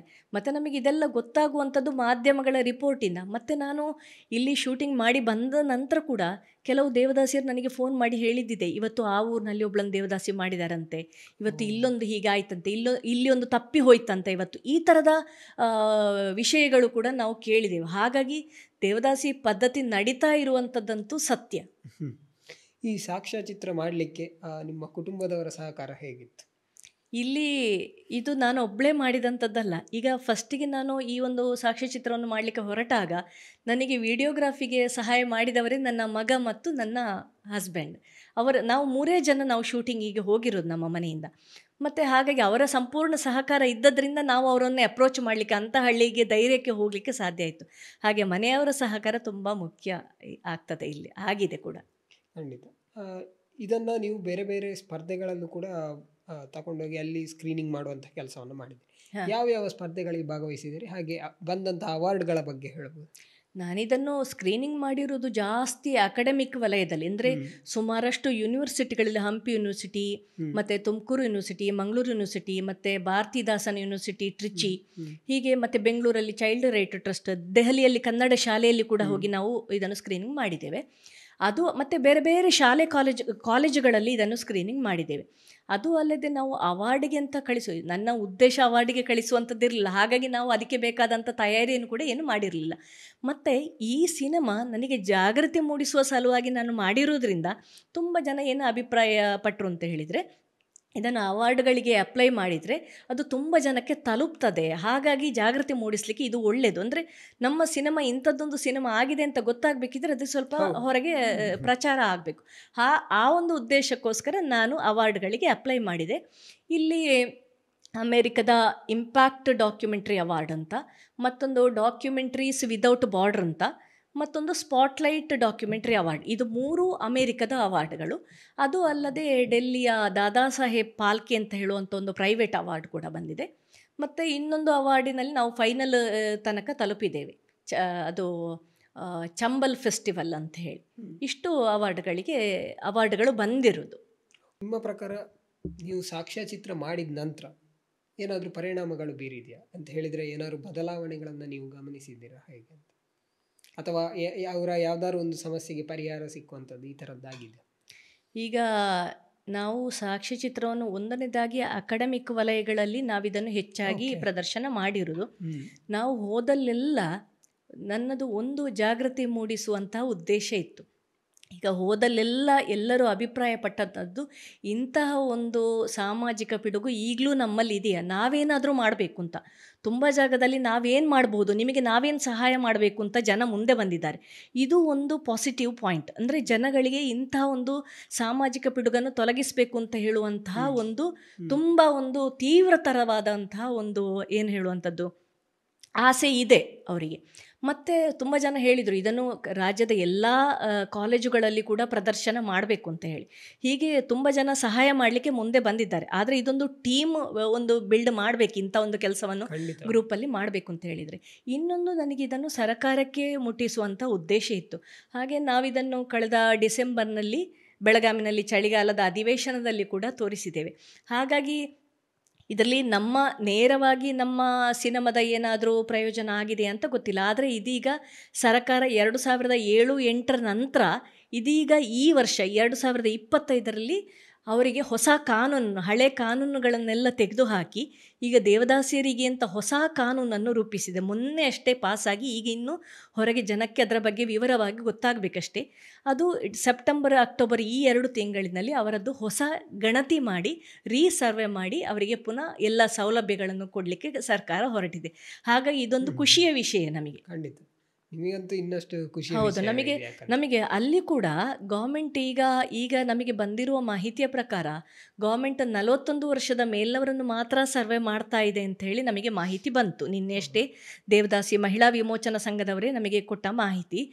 ಆದರೆ ಅದು ಎಲ್ಲ ವಯಸ್ಸಿನವರನ್ನು, ವಯಸ್ಸಿನ ಒಂದು ನಿರ್ಬಂಧ ಇಡದೆ ಎಲ್ಲರನ್ನು ಕೂಡ, ಈಗ ಯಾರೆಲ್ಲ ದೇವದಾಸಿಯರಿದ್ದಾರೆ ಎಲ್ಲರನ್ನೂ ಕೂಡ ಸರ್ವೆ ಮಾಡಬೇಕು ಅಂತ ನಾವು ಕರ್ನಾಟಕ ರಾಜ್ಯ ಸರ್ಕಾರವನ್ನು ಕೇಳ್ಕೊಳ್ತಾ ಇರೋದು. ಅದು ಮಾಡಿದರೆ ನಾವೊಂದು ಸಾಕ್ಷ್ಯಚಿತ್ರ ಮಾಡಿದ್ದಕ್ಕೂ ಕೂಡ ನಮಗೆ ಒಂದು ಸಾರ್ಥಕ ಕ್ಷಣ ಅಂತ ಹೇಳ್ಬೋದು ಅದಾದರೆ. ಸೊ ನಿಮ್ಮ ಪ್ರಕಾರ ಈ ದೇವದಾಸಿ ಪದ್ಧತಿಯನ್ನು ವಿಮೋಚನೆ ಮಾಡಲಿಕ್ಕೆ ಏನು ಮಾಡ್ಬೋದು, ಹಾಗೆ ಯಾವ ರೀತಿ ಆ ಊರಿನವರಾಗಿರ್ಬೋದು ಅಥವಾ ಜನರಾಗಿರ್ಬೋದು ಅವೇರ್ನೆಸ್ ಮೂಡಿಸ್ಬೋದು ಇದರ ಬಗ್ಗೆ? ಮೊದಲನೇದಾಗಿ ಶಿಕ್ಷಣ ಕೊಡಬೇಕು. ಯಾಕೆ ಹೇಳಿದರೆ ಇಲ್ಲಿ ಮೂಢನಂಬಿಕೆಯಿಂದಲೇ ದೇವದಾಸಿ ಪದ್ಧತಿಗೆ ಬಿಡುವಂಥದ್ದು ಸುಮಾರಿದೆ. ಬರೀ ಈಗ ಬಡತನದ ಕಾರಣಕ್ಕೆ ದೇವದಾಸಿ ಪದ್ಧತಿಗೆ ತಳ್ಳುವಂಥದ್ದು ಇದೆ. ಕುಟುಂಬದಲ್ಲಿ ತೀರಾ ಬಡತನ ಇದ್ದಾಗ ಕೂಡ ದೇವದಾಸಿ ಮಾಡ್ತಾರೆ. ಅದು ಅಲ್ಲದೆ ಮೂಢನಂಬಿಕೆ, ತಲೆಯಲ್ಲಿ ಜಟೆ ಬರುವಂಥದ್ದು ಅಂತ ಹೇಳ್ತಾರಲ್ಲ, ಹಾಗೆ ಬಂದರೆ ಅಂಥವರನ್ನು ಕೂಡ ದೇವದಾಸಿ ಮಾಡ್ತಾರೆ. ಇದು ಮೂಢನಂಬಿಕೆಯ ಒಂದು ಸೈಡಿಂದ ಆಗುವಂತಹ ಒಂದು ಸಮರ್ಪಣೆ. ಅದು ಅಲ್ಲದೆ ಮನೆಯಲ್ಲಿ ಗಂಡು ಮಕ್ಕಳು ಇಲ್ಲದೇ ಇದ್ದಾಗ, ಅಥವಾ ಮನೆಯಲ್ಲಿ ಹೆಣ್ಣು ಮಕ್ಕಳು ಮಾತ್ರ ಇರುವಾಗ, ನಮ್ಮ ಆಸ್ತಿ ಇನ್ನೊಂದು ಮನೆಗೆ ಹೋಗೋದು ಬೇಡ ಅಂತ ಹೇಳಿ ಆಗುವಾಗ, ಅಥವಾ ಊರಿಗೆ ಏನಾದರೂ ಅಲ್ಲಿ ಬರಗಾಲ ಬಂದಾಗ, ಹೀಗೆ ಬೇರೆ ಬೇರೆ ಸಮಸ್ಯೆಗಳಿಗೆ, ಅಥವಾ ಮನೆಯಲ್ಲಿ ತಾಯಿ ದೇವದಾಸಿ, ಅಜ್ಜಿ ದೇವದಾಸಿ ಇದ್ದಾಗ, ಹೀಗೆ ಬೇರೆ ಬೇರೆ ಕಾರಣಗಳಿಗೆ ಮಾಡಿದಂಥದ್ದಿದೆ. ಹಾಗಾಗಿ ಈ ಮೂಢನಂಬಿಕೆ ಹೋಗಬೇಕು ಅಂತ ಹೇಳಿ ಆದರೆ ಅಲ್ಲಿ ಶಿಕ್ಷಣ ಬೇಕು. ಮತ್ತು ಅವರಿಗೆ ಬಡತನ ಹೋಗಬೇಕು ಅಂತ ಹೇಳಿ ಆದರೆ ಅವರಿಗೆ ಏನಾದರೂ ಒಂದು ಉದ್ಯೋಗ ಕೊಡಬೇಕು. ಏನಾದರೂ ಉದ್ಯೋಗ ಕೊಟ್ಟು ಅವರು ಸ್ವಾವಲಂಬಿಗಳಾದರೆ ಅಲ್ಲಿ ಅವರನ್ನು ದೇವದಾಸಿ ಪದ್ಧತಿಗೆ ತಳ್ಳುವಂತಹ ಏನು ಅಪಾರ್ಚುನಿಟೀಸ್ಗಳು ಕಡಿಮೆ ಆಗ್ಬೋದು. ಮತ್ತು ಇವತ್ತು ಶಿಕ್ಷಣ ಪಡೆದಂಥ, ಈಗ ಮೊನ್ನೆಯಷ್ಟೇ ನಾವು ಒಬ್ಬರು ದೇವದಾಸಿ ಮಗಳು ಇಂಗ್ಲೆಂಡಿಗೆ ಉನ್ನತ ಶಿಕ್ಷಣಕ್ಕೆ ಹೋದಂಥ ಉದಾಹರಣೆ ನಮ್ಮ ಮುಂದೆ ಇದೆ. ಹೀಗೆಲ್ಲ ಆದಾಗ ಇಡೀ ಕುಟುಂಬ ಮುಂದೆ ಅಲ್ಲಿ ಅಭಿವೃದ್ಧಿ ಕಾಣ್ತದೆ. ಇಂತಹ ಒಂದು ದೇವದಾಸಿ ಪದ್ಧತಿಗೆ ತಳ್ಳುವಂಥದ್ದು ಇಂಥದ್ದೆಲ್ಲ ಕಡಿಮೆ ಆಗ್ತದೆ. ಇದು ಒಂದು. ಮತ್ತು ಈ ಒಂದು ಊರಿನಲ್ಲಿ ಒಂದು ದೇವದಾಸಿಯನ್ನು ಮಾಡಬೇಕು ಅಂತ ಆದರೆ ಆ ಊರಿನ ಮುಖಂಡರು ಎಲ್ಲರ ಸಪೋರ್ಟು ಕೂಡ ಅಲ್ಲಿ ಇರ್ತದೆ. ಬರೀ ಕುಟುಂಬ ಮಾತ್ರ ಅಲ್ಲ, ನೆರೆಹೊರೆಯವರು ಕೂಡ ದೇವದಾಸಿ ಮಾಡಲಿಕ್ಕೆ ಅಲ್ಲಿ ತುಂಬ ಅವರನ್ನು ಟೆಂಪ್ಟ್ ಮಾಡುವಂಥದ್ದು, ಪ್ರೊವೋಕ್ ಮಾಡುವಂಥದ್ದು ನಡೀತದೆ ಅಂತ ಕೇಳಿದ್ದೇವೆ. ಹಾಗಾಗಿ ಸಮಾಜ ಕೂಡ ಇಲ್ಲಿ ಅಂಥ ಒಂದು ದಿಟ್ಟ ನಿರ್ಧಾರ ತಗೊಳ್ಬೇಕು. ಅಂಥದ್ದು ನಮ್ಮ ಊರಿನಲ್ಲಿ ಆಗಬಾರ್ದು, ಇಂತಹ ಒಂದು ಕೆಟ್ಟ ಒಂದು ಪದ್ಧತಿ ನಮ್ಮ ಊರಿನಲ್ಲಿ ಇರಬಾರ್ದು ಅಂತ ಅವರು ಕೂಡ ಒಂದು ಸಪೋರ್ಟ್ ಮಾಡಿದರೆ ಇದು. ಮತ್ತು ಸರ್ಕಾರ ಈಗಾಗಲೇ ಈಗ ಹೊಸ ಕಾನೂನು ತರ್ತಾ ಇದೆ.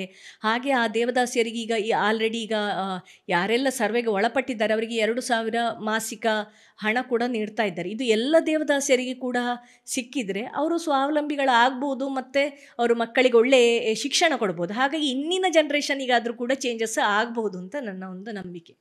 ಖಂಡಿತವಾಗಿ. ಹಾಗೆ ನನಗನ್ನಿಸ್ತದೆ, ದೇವದಾಸಿಯಾಗಿ ಮಾಡಲಿಕ್ಕೆ ಹೊರಟಾಗ, ಸಮಾಜವೇ ಅವರನ್ನು ಈ ರೀತಿ ದೇವದಾಸಿಯಾಗಿ ಮಾಡಲಿಕ್ಕೆ ಹೊರಟಾಗ ಹೆಣ್ಣು ಮಕ್ಕಳು ಕೂಡ ಯೋಚನೆ ಮಾಡಬೇಕು ಒಂದು ಕ್ಷಣ ಅಂತ ಅನ್ನಿಸ್ತದೆ. ಅಂದರೆ ಯೋಚನೆ ಮಾಡಿ ನಿರ್ಧಾರ ತಗೊಳ್ಬೇಕು, ಅಥವಾ ಹಾಗೆ ಮಾಡಲಿಕ್ಕೆ ಆಗ್ತದೆ ಹೇಗೆ ಅಂತ. ಈಗ ನಾವು ಕೆಲವು 25ರಿಂದ 35 ವರ್ಷದ ಒಳಗಿನ ದೇವದಾಸಿಯರನ್ನು ನಾವು ಮಾತನಾಡಿಸಿದಾಗ ಅಲ್ಲಿ ಅವರನ್ನು ಎಲ್ಲರಿಗೂ ಕೂಡ ದೇವದಾಸಿ ಆಗಿ ಎಷ್ಟೋ ವರ್ಷಗಳ ನಂತರ ಗೊತ್ತಾದ್ದು ನಾನು ದೇವದಾಸಿ, ಈ ದೇವದಾಸಿ ಪದ್ಧತಿ ಅಂತ ಹೇಳಿದರೆ ಹೀಗೆ ಅಂತ ಅವರಿಗೆ ಆಮೇಲೆ ಗೊತ್ತಾಗಿರೋದು. ಹಾಗಾಗಿ ಅವರಾಗಿ ಯಾರೂ ಕೂಡ ಹೋಗಿರುವುದಿಲ್ಲ. ಹಾಗಾಗಿ ಅವರಿಗೆ ಗೊತ್ತಾಗುವಾಗಲೇ ತುಂಬ ವರ್ಷ ಆಗಿರ್ತದೆ. ಹಾಗಾಗಿ ಅವರು ಅದನ್ನು ತಡೆ ಹಿಡಿಯುವಂಥದ್ದು, ನಾನು ಮಾಡಬೇಡ ಅಂತ ಹೇಳುವಂಥದ್ದು ಎಲ್ಲ ಭಾರಿ ಕಡಿಮೆ. ಅಂದರೆ ಆ ವಯಸ್ಸಿನಲ್ಲಿ ಅವರಿಗೆ ಏನೂ ಗೊತ್ತಿರೋದಿಲ್ಲ. ಮತ್ತು ಇನ್ನೊಂದು ಜಾಗದಲ್ಲಿ ನಾನು ನೋಡಿದ್ದೇನೆ, ಒಂದು ಅಂಗವೈಕಲ್ಯತೆ ಇದ್ದಾಗ ಕೂಡ ಅವರನ್ನು ಯಾರೂ ಮದುವೆ ಆಗಲಿಕ್ಕೆ ಬರದೇ ಇದ್ದಾಗ ಕೆಲವು ಸ್ವಲ್ಪ ಏಜ್ ಆದ ನಂತರವೂ ಕೂಡ ದೇವದಾಸಿ ಮಾಡಿದ್ದಂತಹ ಉದಾಹರಣೆಗಳು ಕೂಡ ಇದೆ. ಅವರು ಕೇಳಿದಾರಂತೆ ಸುಮಾರು ಸಲ, ನನ್ನನ್ನು ದೇವದಾಸಿ ಮಾಡಬೇಡಿ. ಆದರೆ ಕುಟುಂಬದ ಮುಂದೆ ಇವರಿಗೆ ಏನು ಮಾಡಲಿಕ್ಕೆ ಸಾಧ್ಯ ಇಲ್ಲಲ್ಲ. ಅಂದರೆ ಶಿಕ್ಷಣ ಕೂಡ ಇಲ್ಲದೆ ಇದ್ದಾಗ ಅವರಿಗೆ ಇನ್ನೇನು ಮಾಡಬೇಕು ಅಂತ ಗೊತ್ತಿಲ್ಲ. ಹಾಗಾಗಿ ಅಂತಹ ಬಲವಂತವಾಗಿ ದೇವದಾಸಿಯರಾದವರೇ ಹೆಚ್ಚು. ಹಾಗಾಗಿ ಅಲ್ಲಿ ಅವರ ಒಂದು ಸ್ವಾತಂತ್ರ್ಯಕ್ಕೆ, ಅವರ ಮಾತಿಗೆ ಅಲ್ಲಿ ಬೆಲೆ ಇರೋದಿಲ್ಲ. ಸೊ ನಿಮ್ಮ ಸಾಕ್ಷ್ಯಚಿತ್ರದಲ್ಲಿ ನೀವು ಒಟ್ಟು ಎಷ್ಟು ನಿಮಿಷದ ಸಾಕ್ಷ್ಯಚಿತ್ರ, ಹಾಗೆ ಅದರಲ್ಲಿ ನೀವು ಬೇರೆ ಬೇರೆ ಇದೇ ರೀತಿ ಸಂದರ್ಶನ ಮಾಡ್ತಾ ಹೋದಂಥದ್ದು ಯಾವ ರೀತಿ? ನಮ್ಮ ಇಡೀ ಸಿನಿಮಾ 78 ನಿಮಿಷ ಇದೆ. ಅಂದರೆ ಸಾಧಾರಣ 1 ಗಂಟೆ 20 ನಿಮಿಷದಷ್ಟು ಇದೆ. ಅದರಲ್ಲಿ ಸಂದರ್ಶನಗಳೇ ಹೆಚ್ಚು. ಯಾಕೆ ಹೇಳಿದರೆ ಇದು ಎಂಟರ್ಟೈನ್ಮೆಂಟು ಸಿನಿಮಾ ಅಲ್ಲ, ಇದು ಇನ್ಫಾರ್ಮೇಷನ್ ಜನಕ್ಕೆ ತಲುಪಿಸುವಂಥದ್ದು. ಹಾಗಾಗಿ ನಾನು ಸಮಸ್ಯೆಗಳು, ಹಲವು ಜನ ಕೆಲವು ಒಂದೇ ಸಮಸ್ಯೆಗಳು ಹೇಳಿದರೂ ಕೂಡ ನಾನು ಆದಷ್ಟು ಅವರ ಸಮಸ್ಯೆಗಳನ್ನೆಲ್ಲ ಕವರ್ ಮಾಡಲಿಕ್ಕೆ ಟ್ರೈ ಮಾಡಿದ್ದೇನೆ. ಹಾಗೆ ಇಂಟರ್ವ್ಯೂಗಳು ಜಾಸ್ತಿ ಇದೆ. ಅದರ ಜೊತೆಗೆ ಅವರ ಆಚರಣೆಗಳು, ಅವರ ದಿನನಿತ್ಯದ ಜೀವನ, ಮತ್ತು ನಾವು ಏನನ್ನು ನಮಗೆ ಇಂಟರ್ವ್ಯೂಗಳ ಮೂಲಕ ಹೇಳಲಿಕ್ಕೆ ಆಗಲಿಲ್ಲ, ನಾವು ಯಾವ ವಿಷಯಗಳನ್ನು ಅಲ್ಲಿ ಕೇಳಿ ನೋಡಿ ಕಲ್ತಿದ್ದೇವೆ, ಅದನ್ನೆಲ್ಲ ನಾನು ಹಾಡಿನ ಮೂಲಕ ತೋರಿಸಲಿಕ್ಕೆ ಪ್ರಯತ್ನ ಮಾಡಿದ್ದೇನೆ. ಆ ಹಾಡುಗಳು, ಪ್ರತಿಯೊಂದು ಹಾಡುಗಳು ಕೂಡ ಅದನ್ನು ಕೇಳುವಾಗಲೇ ನಮಗೆ ಕಣ್ಣಿನಲ್ಲಿ ನೀರು ಬರ್ತದೆ. ಅಂದರೆ ಅವರ ಎಲ್ಲ ಆ ಸಿಚುವೇಶನ್ಗಳನ್ನು ಆ ಹಾಡಿನ ಮೂಲಕ ಹೊರಗೆ ತಂದಿದ್ದೇನೆ. ಒಂದು 5 ಹಾಡುಗಳಿದೆ, 5-6 ಹಾಡುಗಳಿದೆ. ನೀವೇ ಬರೆದು ಆ ಹಾಡುಗಳನ್ನೆಲ್ಲ, ಆ ಹಾಡುಗಳಿಗೆ ವಿಷಯವನ್ನೆಲ್ಲ ಕೊಟ್ಟು ಅದನ್ನು ನನ್ನ ಫ್ರೆಂಡ್ ಸುವರ್ಣಶ್ರೀ ಪಟ್ಟೆ ಅಂತ ಹೇಳಿ ಅವರು ಬರೆದಿರೋದು, ಸುನೀತಾ ಪ್ರವೀಣ್ ಅಂತ ಪುತ್ತೂರಿನವರೇ ಅದನ್ನು ಹಾಡಿರೋದು. ಹಾಗೆ ಅದಕ್ಕೆ ಭಾವ ತುಂಬಿದವರು ಕೂಡ ನಮ್ಮ ಪುತ್ತೂರಿನವರೇ. ಸೊ ಈ ಸಾಕ್ಷ್ಯಚಿತ್ರ ನೋಡಿದಾಗ ಜನರ ಅಭಿಪ್ರಾಯ ಹೇಗಿತ್ತು? ಪ್ರತಿ ಜಾಗದಲ್ಲಿ ಕೂಡ ಎಲ್ಲೆಲ್ಲ ಇದು ಪ್ರದರ್ಶನ ಆಗಿದೆ ಅಲ್ಲೆಲ್ಲ ಕೊನೆಗೆ ಎಲ್ಲರೂ ಕೂಡ ಹತ್ತಿದ್ದಾರೆ, ಎಲ್ಲರೂ ಕೂಡ ಹತ್ತವ್ರೆ. ಯಾಕೆ ಹೇಳಿದರೆ ನಮ್ಮ 75 ವರ್ಷ ಆಯಿತು ಸ್ವಾತಂತ್ರ್ಯ ಬಂದು, ಇವತ್ತಿಗೂ ಕೂಡ ನಮ್ಮ ಇದು ದೂರದಲ್ಲಿ ಅಲ್ಲ, ನಮ್ಮ ಹತ್ತಿರದ ಜಿಲ್ಲೆಗಳಲ್ಲಿ ಇಂಥ ಒಂದು ಘೋರವಾದ ಪರಿಸ್ಥಿತಿ ಹೆಣ್ಣು ಮಕ್ಕಳಿಗೆ ಇದೆ ಅಂತ ಹೇಳಿದರೆ ಅದು ನಿಜವಾಗ್ಲೂ ಸಹ ನಮಗೆ ದುಃಖವೇ. ಯಾಕೆ ಹೇಳಿದರೆ ನಾವೇ ಮುಂದುವರಿದವರು ಇಷ್ಟು ಜನ ಇದ್ದರೂ ಕೂಡ ಅದರ ಹಿಂದೆ ಇಷ್ಟು ಅಭಿವೃದ್ಧಿಯೇ ಕಾಣದಂಥ ಜಾಗಗಳು ಇನ್ನೂ ಇದೆ, ಇಷ್ಟು ಒಂದು ಶೋಷಣೆ ನಡೀತಾ ಇರುವಂಥದ್ದು ನಮ್ಮ ಪಕ್ಕದಲ್ಲೇ ಇದೆ ಅಂತ ಹೇಳುವಾಗ ತುಂಬ ಜನ ಇದನ್ನು ನೋಡಿ ಹತ್ತಿದ್ದಾರೆ. ನಾವೇನು ಮಾಡಬಹುದು, ನಾವೇನು ಮಾಡಬೇಕು ಅಂತ ಹೇಳಿ ಕೇಳಿಕೊಂಡು ಬಂದವರು ತುಂಬ ಜನ ಇದ್ದಾರೆ. ಹಾಗೆ ಇದಕ್ಕೆ ಯಾಕೆ ಗೌರ್ಮೆಂಟ್ ಏನು ಮಾಡ್ತಾ ಇಲ್ಲ, ನಾವೇನು ಮಾಡ್ತಾ ಇಲ್ಲ ಯಾಕೆ ಅಂತ ಹೇಳಿ ಎಲ್ಲರೂ ಕೂಡ ಪ್ರಶ್ನೆ ವಾಪಸ್ ನನಗೆ ಕೇಳಿದ್ದಾರೆ ಅಲ್ಲಿ. ಖಂಡಿತ ಹಾಗೆ ಹಾಗಾದರೆ ನೀವು ಹೇಳಿದ ಹಾಗೆ ಒಂದು ಅವರಿಗೆ ಉದ್ಯೋಗ ಸಿಗುವಂತಹ ಕೆಲಸ ಆಗಬೇಕು. ಮತ್ತು ಮಕ್ಕಳಿಗೆ ಇನ್ನೊಂದು, ಆ ದೇವದಾಸಿಯರ ಮಕ್ಕಳಿಗೆ ಅವರು ಏನು ಕಲಿತಾರೆ ಅಲ್ಲಿ ತನಕ ಅವರಿಗೆ ಏನಾದರೂ ಫ್ರೀಯಾಗಿ ಕಲಿಯುವಂಥದ್ದು, ಅದರ ಜೊತೆಗೆ ಅವರಿಗೆ ಬೇಕಾದಂಥ ಒಂದು ಬೇಸಿಕ್ ನೆಸೆಸಿಟಿಗಳಿಗೋಸ್ಕರ ಅವರಿಗೆ ಸ್ಕಾಲರ್ಶಿಪ್ ಕೊಡುವಂಥದ್ದು, ಹೀಗೆ ಮಾಡಿ ಅವರನ್ನು ಉದ್ಯೋಗಕ್ಕೆ ತಲುಪಿಸುವ ತನಕ ಗೌರ್ಮೆಂಟ್ ಅವರಿಗೆ ಸಪೋರ್ಟ್ ಮಾಡಬೇಕು. ಅಥವಾ ಮತ್ತು ಈಗ ಪ್ರೈವೇಟ್ ಕಂಪನಿಗಳು ಕೂಡ ಇದಕ್ಕೆ ಸಪೋರ್ಟ್ ಮಾಡಬಹುದು ಅಂತ, ಸಂಘ ಸಂಸ್ಥೆಗಳು ಕೂಡ, NGOಗಳು ಕೂಡ ಇಂಥ ಒಂದು ಸಪೋರ್ಟ್ ಮಾಡಿದರೆ ಅವರು ಮುಂದೆ ಬರ್ಬೋದು ಅಂತ ನಾನು ಹೇಳುವಂಥದ್ದು. ಖಂಡಿತವಾಗಿ ಒಳ್ಳೆಯ ವಿಚಾರವನ್ನು ಹೇಳಿದ್ರಿ. ಹಾಗೆ ನಾವು ಅಥಣಿಯಲ್ಲಿ BL ಪಾಟೀಲ್ ಅಂತ ಹೇಳಿ ವಕೀಲರಿದ್ದಾರೆ. ಅವರು ದೇವದಾಸಿಯರಿಗೆ 1ರಿಂದ ಡಿಗ್ರಿ ತನಕದ ಎಜುಕೇಷನ್ ದೇವದಾಸಿಯರ ಮಕ್ಕಳಿಗೆ ಅಂತ ಫ್ರೀಯಾಗಿ ಮಾಡಿ, ಇವತ್ತು ಅವರು ಹೇಳುವ ಪ್ರಕಾರ ಆ ಊರಿನಲ್ಲಿ ದೇವದಾಸಿಗೆ ಬಿಡುವಂಥದ್ದು ಕಂಪ್ಲೀಟ್ ನಿಂತಿದೆಂತೆ. ಅದು ಅಲ್ಲದೆ ಅಲ್ಲಿ ಕಲ್ತಂತಹ ಎಷ್ಟೋ ದೇವದಾಸಿಯರ ಮಕ್ಕಳು ಇವತ್ತು ದೊಡ್ಡ ದೊಡ್ಡ ಮಟ್ಟಿನ ಹುದ್ದೆಯಲ್ಲಿ ಅಥವಾ ದೊಡ್ಡ ಉತ್ತಮ ಎಜುಕೇಷನನ್ನು ಪಡೆದುಕೊಂಡು ಉತ್ತಮ ಸ್ಥಾನದಲ್ಲಿ ಸಮಾಜದಲ್ಲಿ ಇದ್ದಾರೆ. ಹಾಗಾಗಿ ಶಿಕ್ಷಣ ಕೊಟ್ಟರೆ ಬದಲಾವಣೆ ಆಗ್ತದೆ ಅಂತ ಹೇಳುವುದಕ್ಕೆ ಅದೊಂದು ಉದಾಹರಣೆ. ಹೌದು. ಹಾಗೆ ಒಂದು ಘಟನೆಯನ್ನು ಯಾವ್ದಾದ್ರು ನೆನಪು ಮಾಡ್ಕೊಳ್ಬೋದು, ಅಲ್ಲಿ ಹೋದಂಥ ಜಾಗಕ್ಕೆ ಹೋದಾಗ ಯಾವ್ದಾದ್ರು ನಿಮಗೆ ತುಂಬ ಮುಖ್ಯ ಅಂತ ಅನಿಸಿದ್ದು ಅಥವಾ ಅಂತ ಒಂದು ಘಟನೆಯನ್ನು ಯಾವ್ದಾದ್ರು ಒಂದು ನೆನಪು ಮಾಡ್ಕೊಳ್ಬೋದು? ನನಗೆ ಅಂಥ ಒಂದು ಘಟನೆ ನಾನು ಹೇಳಬೇಕಿದ್ರೆ, ಇವತ್ತು ನೋಡಿ, ನಾವು ನಮ್ಮ ಭಾರತದಲ್ಲಿ ಅಷ್ಟೊಂದು ಬಡತನ ಇಲ್ಲ, ಊಟಕ್ಕೆ ಹಸಿವಿಗೆ ಏನು ಕಷ್ಟ ಇಲ್ಲ ಅಂತ ನಾವೆಲ್ಲ ಅಂದ್ಕೊಂಡಿದ್ದೇವೆ. ಅದು ನಮ್ಮ ಬಹುಶಃ ನಮ್ಮ ದಕ್ಷಿಣ ಕನ್ನಡದವರಿಗೆ ಆ ಥರ ಸ್ವಲ್ಪ ಜಾಸ್ತಿ ಅನ್ನಿಸ್ಬೋದು. ಅಂಥ ಪರಿಸ್ಥಿತಿ ನಮ್ಮಲ್ಲಿ ಇಲ್ಲ. ನಾವು ಒಂದು ಜಾಗದಲ್ಲಿ ನಾವು ದೇವದಾಸಿಯರನ್ನು ಇಂಟರ್ವ್ಯೂ ಮಾಡಲಿಕ್ಕೆ ಅಂತ ಹೇಳಿ ಮಧ್ಯಾಹ್ನದ ಹೊತ್ತಿಗೆ ಅವರನ್ನೆಲ್ಲ ಬರಲಿಕ್ಕೆ ಹೇಳಿದ್ದೆವು. ಆ ಸಂದರ್ಭದಲ್ಲಿ ನಮಗೆ ಅಲ್ಲಿ ದೇವದಾಸಿ ವಿಮೋಚನಾ ಸಂಘದವರನ್ನು ಇಂಟರ್ವ್ಯೂ ಮಾಡಿ ಶೂಟಿಂಗ್ ಮಾಡಿ ಹೋಗುವ ಹೊತ್ತಿಗೆ ಮಧ್ಯಾಹ್ನ 2 ಗಂಟೆ ಆಗಿತ್ತು. ಒಂದು 25 ಜನ ದೇವದಾಸಿಯರು ಒಂದು ಊರ ಹೊರಗಿನ ಒಂದು ಜಾಗದಲ್ಲಿ ಸೇರಿದ್ರು. ಅವರು ಯಾರಿಗೆ ಸಹ ಊಟ ಆಗಿರಲಿಲ್ಲ. ವಾಪಸ್ ಅವರವರ ಮನೆಗೆ ಹೋಗಬೇಕು ಅಂತ ಹೇಳಿದರೆ ಅವರು ತುಂಬ ದೂರ ಹೋಗಬೇಕಿತ್ತು. ಆ ಸಂದರ್ಭದಲ್ಲಿ ನಾವು ಅವರಿಗೆಲ್ಲ ಒಂದು ದೋಸೆ ಪಾರ್ಸೆಲ್ ಮಾಡಿ ತಗೊಂಡು ಹೋಗಿದ್ದೆವು. ದೋಸೆ ಎಲ್ಲ ತಿಂದಾದ ನಂತರ ಒಬ್ಬಳು ದೇವದಾಸಿ ಬಂದು ನನ್ನ ಹತ್ರ ಹೇಳಿದ್ಲು, ನಾನು ಊಟ ಮಾಡದೆ 5-6 ದಿವಸ ಆಯಿತು, ಇವತ್ತು ನಿಮ್ಮಿಂದಾಗಿ ನನಗೆ ಊಟ ಸಿಕ್ಕಿದಾಗ ಆಯಿತು ಅಂತ. ಇಲ್ಲಿ ನಾವು ಗಮನಿಸಬೇಕಾದಂಥದ್ದು, ಆ ಒಂದು ಹೆಣ್ಮಕ್ಕಳು ಬೇರೆ ಬೇರೆ ಥರದ ಶೋಷಣೆ ಅನುಭವಿಸೋದ್ರ ಜೊತೆಗೆ ಉಪವಾಸ ಎಷ್ಟು ದಿವಸ ಇರ್ತಾರೆ. ಆ ಇನ್ನೊಂದು ಜಾಗದಲ್ಲಿ ಇನ್ನೊಬ್ಬಳು ತಾಯಿ, ದೇವದಾಸಿ ತಾಯಿ ಮಕ್ಕಳ ಜೊತೆಗೆ ನಾವು ಎಷ್ಟೋ ದಿವಸ ಉಪವಾಸದಲ್ಲಿ ನೀರು ಕುಡಿದು ಜೀವನ ಮಾಡ್ತೇವೆ ಅಂತ ಹೇಳಿದ್ಲು. ಇಂತಹ ಒಂದು ಹಸಿವಿನಿಂದ ನರಳುವಂಥ ಒಂದು ಪರಿಸ್ಥಿತಿ ನಮ್ಮ ಪಕ್ಕದ ಜಿಲ್ಲೆಯಲ್ಲಿ ಇದೆ ಅಂತ ಹೇಳಿದರೆ ನಮಗೆಲ್ಲರಿಗೂ ಅದೊಂದು ಥರದ ನಾವು ನಾಚಿಕೆ ಪಡಬೇಕು. ನಾವು ಇವತ್ತು ಇಷ್ಟು ಅಭಿವೃದ್ಧಿ ಹೊಂದಿ ಕೂಡ ಇಂಥ ಒಂದು ಹಸಿವಿನ ಒಂದು ಪರಿಸ್ಥಿತಿ ಇಷ್ಟು ತೀವ್ರವಾಗಿದೆ ಅಂತ ಹೇಳಿದರೆ ಅದು ನನಗೆ ತುಂಬ ಮನಸ್ಸಿಗೆ ತಟ್ಟಿದಂತಹ ಒಂದು ವಿಷಯ. ನನ್ನ ಮುಂದಿನ ಯೋಜನೆಗಳು ಅಂದರೆ ನಾನು ಮಾಡಿದ್ದನ್ನು ಸರಿಯಾಗಿ ದಡ ಸೇರಿಸಬೇಕು ಅಂತ ಹೇಳುವಂಥದ್ದು ನನ್ನ ಉದ್ದೇಶ. ಆಲ್ರೆಡಿ ಈಗ ನಾವು ಕರ್ನಾಟಕ ಸರ್ಕಾರವನ್ನು ತಲುಪಿ ಆಗಿದೆ, ಅಂದರೆ ನಾವು ಅವರಿಗೆ ಈ ಸಿನಿಮಾವನ್ನು ತೋರಿಸಿ ಆಗಿದೆ. ಹಾಗೆ ಸರ್ಕಾರ ಕೂಡ ಒಂದು ಹೊಸ ಕಾನೂನನ್ನು ತರ್ತಾ ಇರುವಂಥದ್ದು ಹೊಸ ಒಂದು ಖುಷಿಯ ವಿಷಯ.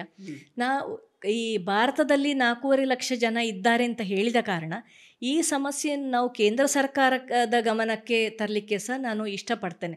ಹಾಗಾಗಿ ನಮ್ಮ ಮುಂದಿನ ಹೆಜ್ಜೆ ಇನ್ನು ಅದನ್ನು ಕೇಂದ್ರ ಸರ್ಕಾರಕ್ಕೆ ತಲುಪಿಸಬೇಕು ಅಂತ ಹೇಳುವಂಥದ್ದು. ಆಮೇಲೆ ಮತ್ತೆ ಈಗ ಬೇರೇನು ಯೋಚನೆ ಮಾಡಲಿಲ್ಲ, ಇನ್ನು ಮುಂದಿನ ಹೆಜ್ಜೆ ನಮ್ಮದು ಅದು.